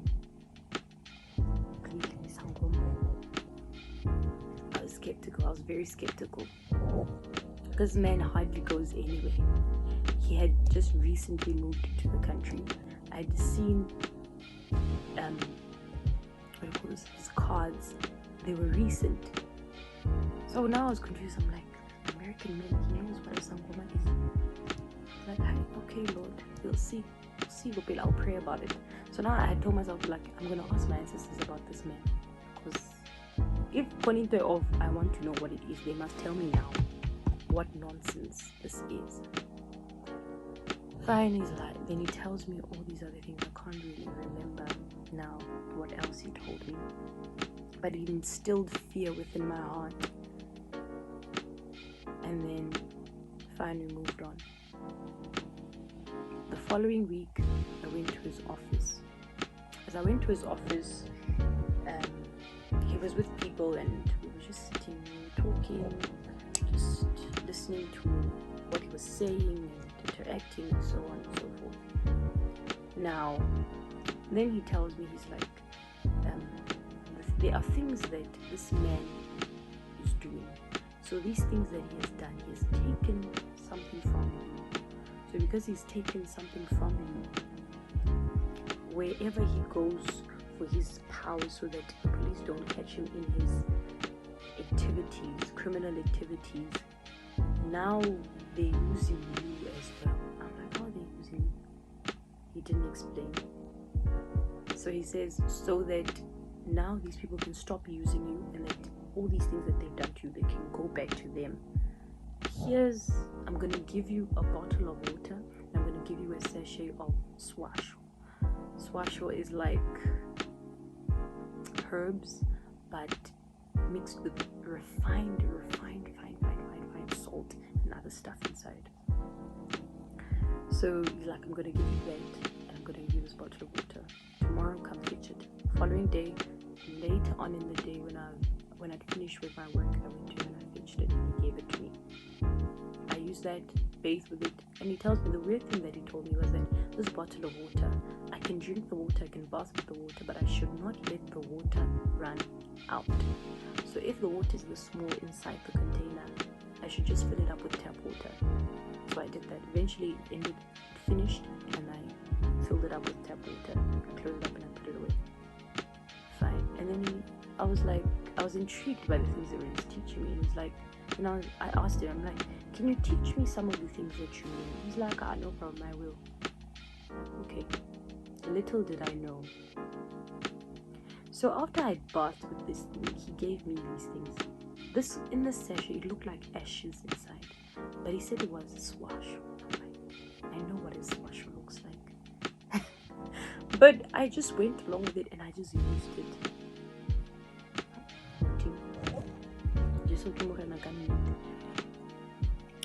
So I took a bath when I got home, and I rinsed myself with that mixture. Fine. And now, after I rinsed myself with this mixture, now when this man says something, I'm unable to refuse and say no. I'm unable to dispute anything that he says. So basically, when I have a conversation with him or an interaction with him, I have no free will. But the moment I go to other people and somebody tells me, do this, I can easily say no. But with him, it's a different story. So this continued for a certain period of time, and I was unable to say no. And I'm one person, I like my free will. I like staying in control. I like being able to decide for myself what I want to do and what I don't want to do. If I don't want to do something, I don't do it. If I want to do something, I do it. So because that was taken away from me, I felt confined. I did not like the situation. I did not like the things that were taking place. Nothing really happened. He made sexual advances at me, but I was not reciprocating. But because of whatever he had done to me, slowly but surely I was leaning in. But before he could actually grasp it in his hands, the Lord set me free.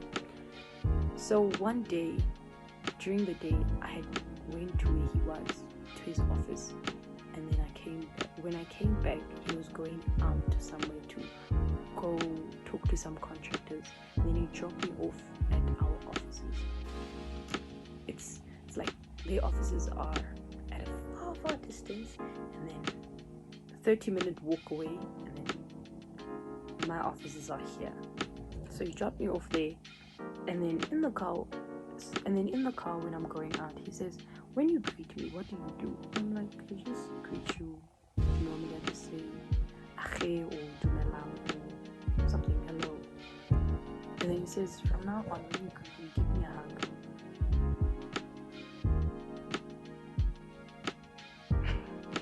Inside of me, I'm like, yeah, shy. But outwardly, the response is okay. But I didn't say a word.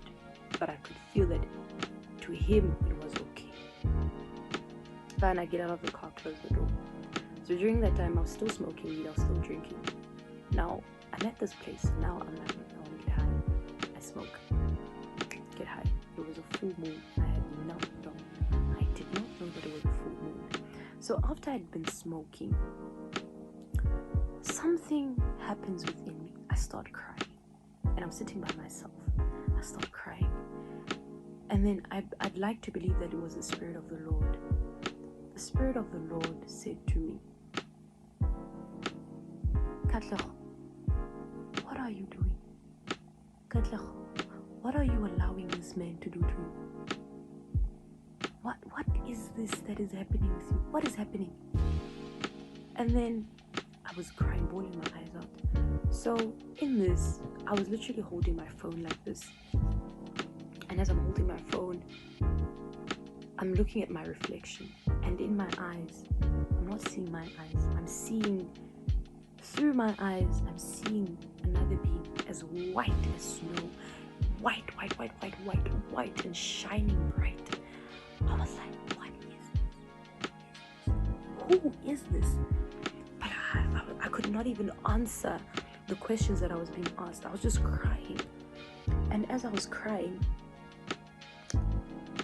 the spirit tells me, okay, if you don't believe me, because there was also doubt within me now, as they were asking me this and telling me this, that this person is not good, this person wants to do this thing to you, this person wants to steal your gift, this person wants to use you.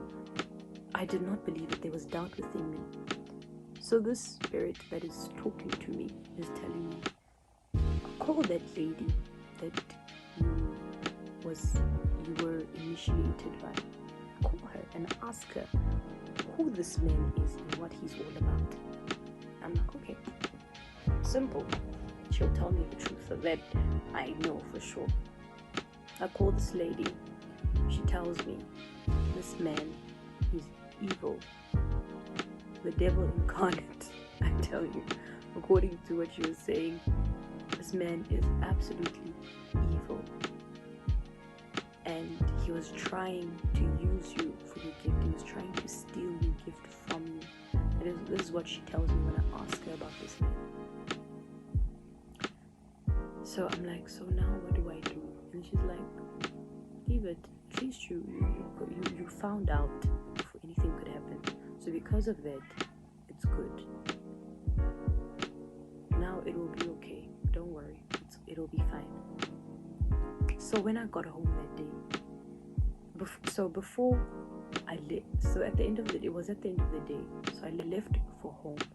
So on my way home, the lady who had given me a lift left me at the mall. At the mall, I went to Clicks. I got to Clicks.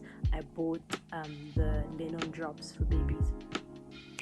Took those, bathed with those, because there's a voice now in my head again telling me, go buy this, buy that, buy this, buy that, use this, use that, don't use that, you know.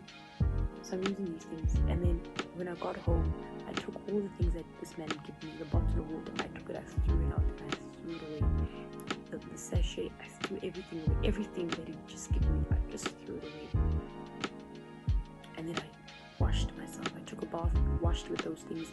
Then I took a bubble bath and poured some bath salts inside. And I took a bath and I relaxed and I soothed myself. And I felt so much better. The weight that was on me was just off. It was gone. Because I had even noticed that in the shop, in the mall, people could not look at me. When they looked at me, they felt annoyed. It was out of this world. That when they saw me, when they looked at me, they were like, this person just disgusts me. And I did not know why. So only then I realized it was the things that this man had made me bath with. It created that. And then at some point, yes, so before I had discovered what he was doing, I had gotten a rash on my stomach going around. So it started on my left side.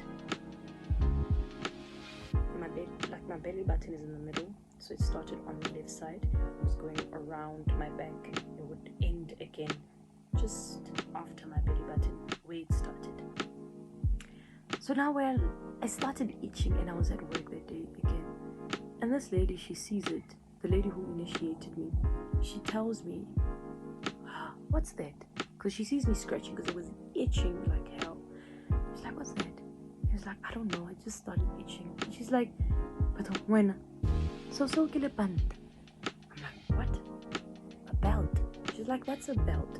So according to her, it's a spiritual belt that somebody puts on you, ties you, and what it means that the person is just tying you so that you are unable to function, or you are just tied to them, you're tied down to them. So then she's like, girl, you are a nyanga yourself. You are a prophet yourself. You are a prophet yourself. Go fix that before it gets worse. Do something about it. And I had no clue what to do. I really had no clue what to do. So the only thing I did, I went to this man and I asked him, like, this is what I have, help me. And he's like, no problem. He got this ointment and then he asks me, he's like, can I put it on you? I'm like, yeah, sure. And then he puts it on me. The sores and the redness and the itching goes away. So after that, not long after, again I went to see that ZCC prophet, and then I told him, I'm like, I once had this thing called a belt. And he's like, how?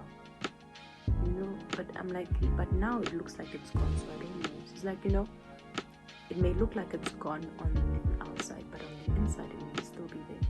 So he took a needle, started pricking me on my stomach, pricking me, guys. Oh, it was painful. But fine, then cleansed me. Yeah, it was okay. So now, during this time, I had another dream of this man. He was chasing me. This man from work who had given me these evil things, and he was chasing me. So as he's chasing me, I hide. As I hide, he finds me. Wherever I hide, he finds me. Wherever I hide, he finds me. I'm like, Lord, what is happening? So now all of this is before I was told what he was doing, and before I asked this lady to actually explain what this man was doing. Fine, I stopped going to these prophets. I stopped going to this lady. I still spoke to her, but I just stopped speaking to her for like as often as I used to. So then afterwards, I was back home. I had finished with work. I stopped working, and then now I came across these teachers of the Bible, men of God, proper men of God. Then the man of God that the Lord led me to was Apostle Richard Lorenzo Jr. He gave his testimony. And because his testimony was so similar to mine, that he was practicing voodoo, he was using crystals, he was doing all these things, I was like, Lord, this is what the things that I was doing. Help me, Father. The same way, Father, you were able to help me, Lord, help me. Then, as I was going through this journey of getting to know God and being convicted of the things that I used to do, that's when now God gave me grace. God saved me once more. So now on the 26th of March, I rededicated my life to Christ. I remember that day vividly because to me it was an amazing day. I could feel it in my spirit that this is an amazing day. I went through deliverance. After I rededicated my life, I went through a series of deliverance.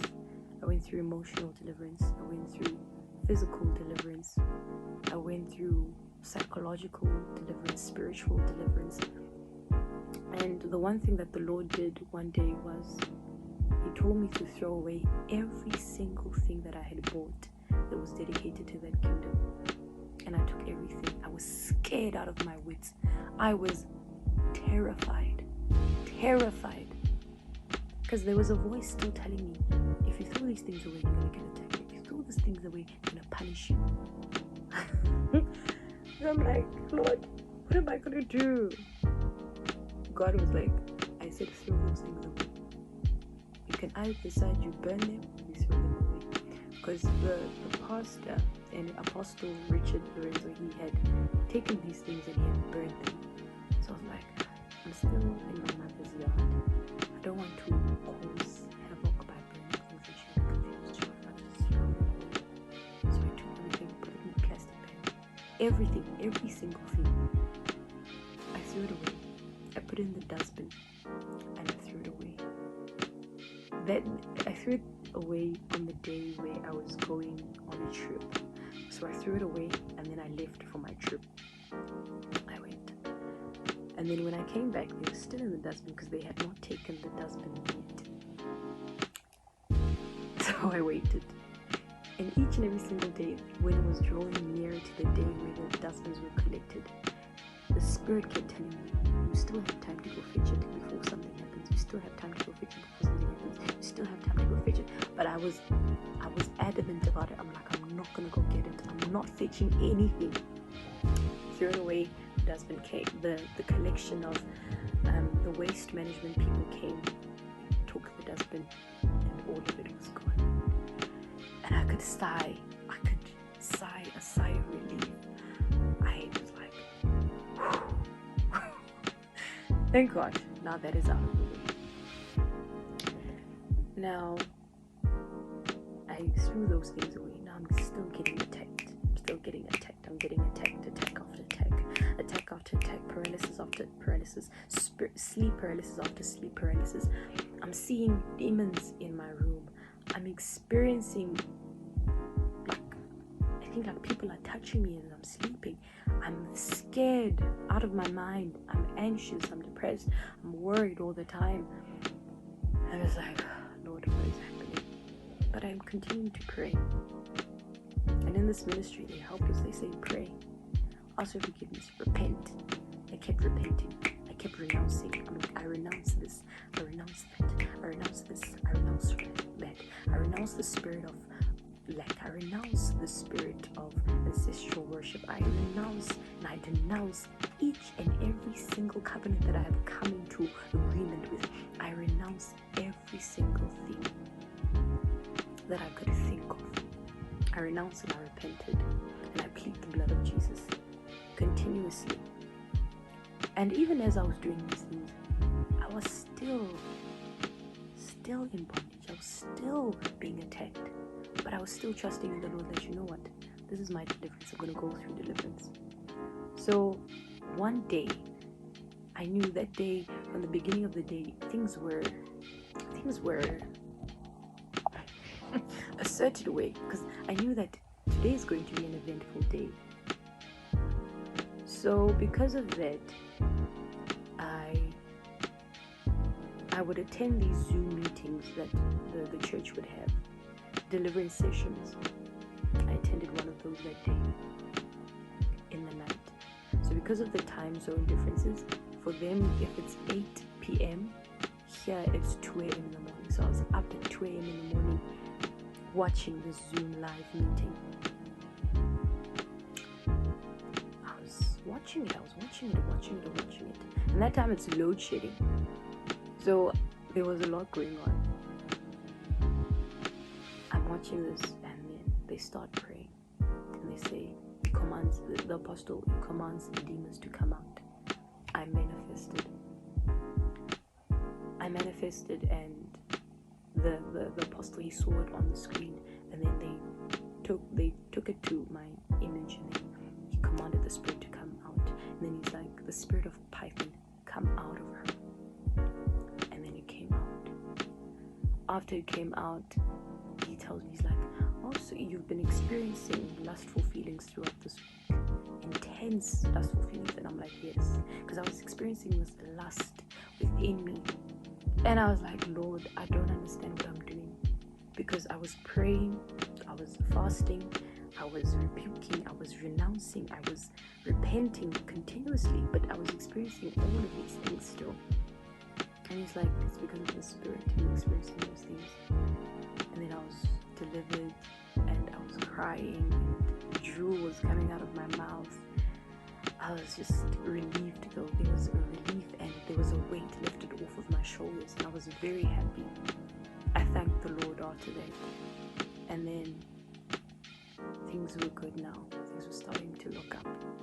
My anxiety gone. There was no such thing as anxiety anymore. I didn't know what anxiety was. I didn't know what worry was, but I still had fear within me. So I continued the process of deliverance deliverance. I would cough up sometimes when they're rebuking and calling out these demons to come out. I would cough, and I always had tissue with me because I knew I was going through deliverance. So I always had tissue with me, and you'd see this blood on this tissue, and I was like, Lord, what is it? And then he explained that no, these are the spirits coming out of you. So when you continue coughing blood, then you must know, okay, it's coming out. Like, okay, no problem. It's like, good. And then there was another Apostle Daniel Adams. He came to South Africa. So when he came to South Africa, I was like, I'm going. I'm definitely going. Nobody's telling me anything. I am going. And I went. Because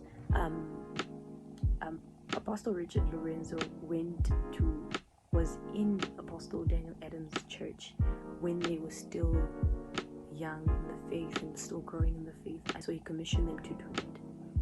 So now basically he was this pastor of mine's spiritual father. So I was like, my pastor's spiritual father, I'm going. He's in South Africa, I am going. I went. So when I was there, before I went, I was like, Lord, I know I still need deliverance, but Father, let me be set free. King Jesus, I pray, Lord, that I will be set free completely today. I went to the morning service. I screamed during the service when he was commanding the devils to come out. I screamed at the top of my voice. I screamed, and I started crying. And then I stopped. The service ended.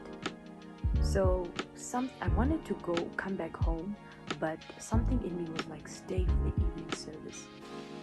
So because my sister stays near in that area, the Lord was like, don't worry, you go sleep at your sister's. Speak to her.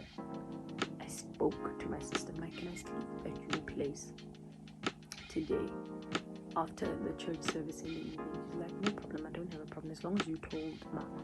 I'm like, yeah, I told her, but I'd spoken to Mama first, and then I spoken to her, and Mama had told me that speak to your sister, and then yeah, so I did that, and everything was okay. So then afterwards, I stayed for the evening service, and I manifested big time. So as we were praying after the service, later on at the end of the service, we were praying, and I manifested, and he said, if there's a spirit that's been telling you that you're going to die, stand up. And I stood up, because this spirit had told me that I'm going to die before I get married. I'm like, who are you? Which one is this one? Who are you to tell me I'm going to get dead before I get married? Who are you to tell me that I will not get married? Who are you? Please don't tell me nonsense. So I'm like, no way. So I stood up, and then now you started praying, commanding the spirit to come out. And then I leaned down. And as I was leaning down, I manifested once more. And then the spirit started screaming, no. And then that's when the apostle, he's like, every spirit saying no, bring them to me. And this one keeps saying no through me. I blacked out. And then it's like, I would black out, I'd come back. I'd black out, I'd come back. I'd black out, I'd come back. So we'd do that. We'd say no, and then I'd come back.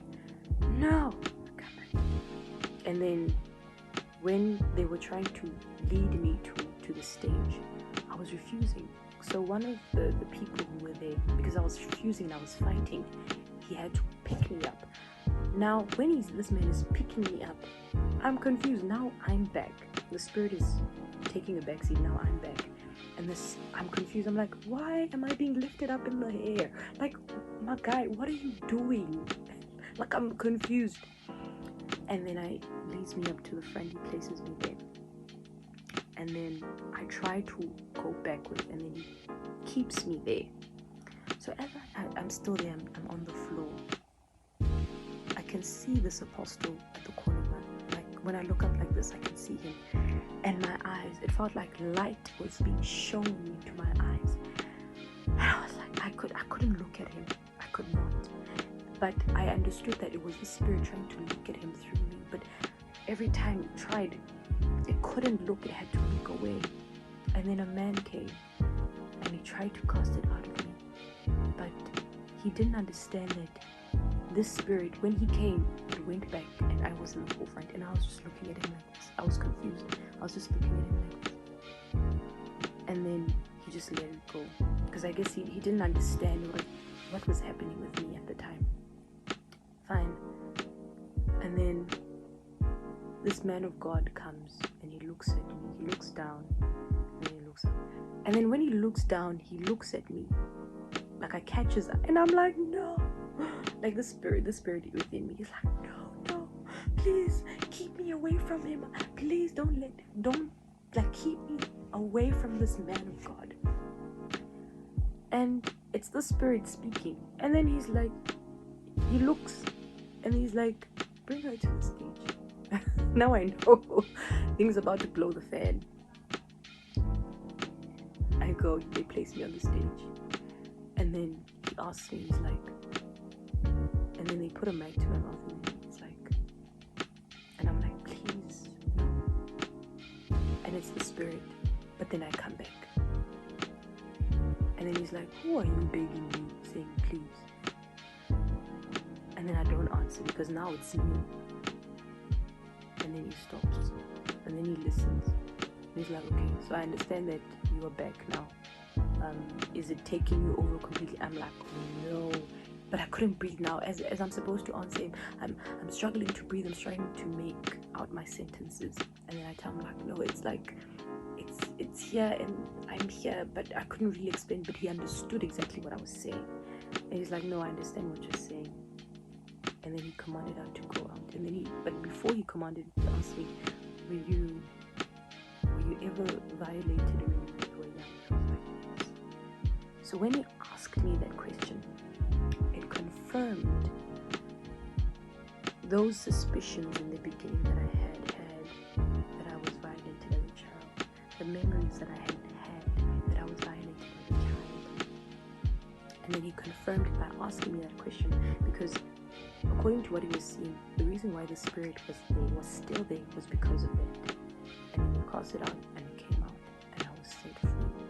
And by the grace of God, I am free. And I am free indeed. For those the Lord sets free are free indeed. And I'm free indeed. Praise God. So I just like to end my testimony there, that the grace of God, the grace that the Lord has shown me, the power of the Lord that I've seen in men of God and in Him as well, it is immense. And I thank the Lord. I thank the Lord so much. I'm so grateful to the power of the Lord that He's shown me within my life. And this is a testimony not to scare you, but it is a testimony to encourage you that the Lord is alive and well. The Lord is powerful. You do not need to help God with anything. If you need to ask God of something, ask Him and He shall give it to you. But do not only go to God when you need something. Don't be like me. I was like that. I would go to God only when I needed something. And that is not a relationship. We need to build a relationship with the Lord. We need to create such an atmosphere within our lives that when you speak and you command, things move. We need to be called the friends of God. Just as David was. David was not a perfect man, but because he was a man after God's own heart, he became a friend of God. Let's love the Lord and seek after His heart so that we know this is wrong and this is right.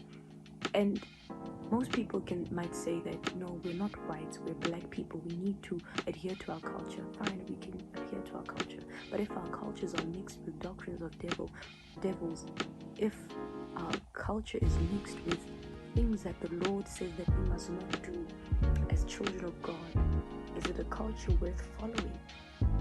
I don't think so. The Bible says clearly in Deuteronomy 18 that we shall not consult mediums. We shall not consult the dead for the living. Why do you want to consult the dead for a living person? Why do you want to consult diviners? Why do you want to consult spiritists? Why do you not consult the God of Jacob, the God who has created you and placed you here on earth? So, guys, that was my testimony. That is just a snippet of the realizations that I've come to. And I received my deliverance. I've been fully delivered, and I believe by God's grace, not by might, not by power, but by the Spirit of the Lord. And please like, share, leave a comment below, guys, and I just pray that this blesses you and this encourages you, and it sheds light on maybe a few things that maybe some of us might not know. If you have questions, leave them down in the comment below and I'll be sure to answer them. Guys, I love you and God loves you more. See you soon and stay blessed. Bye bye.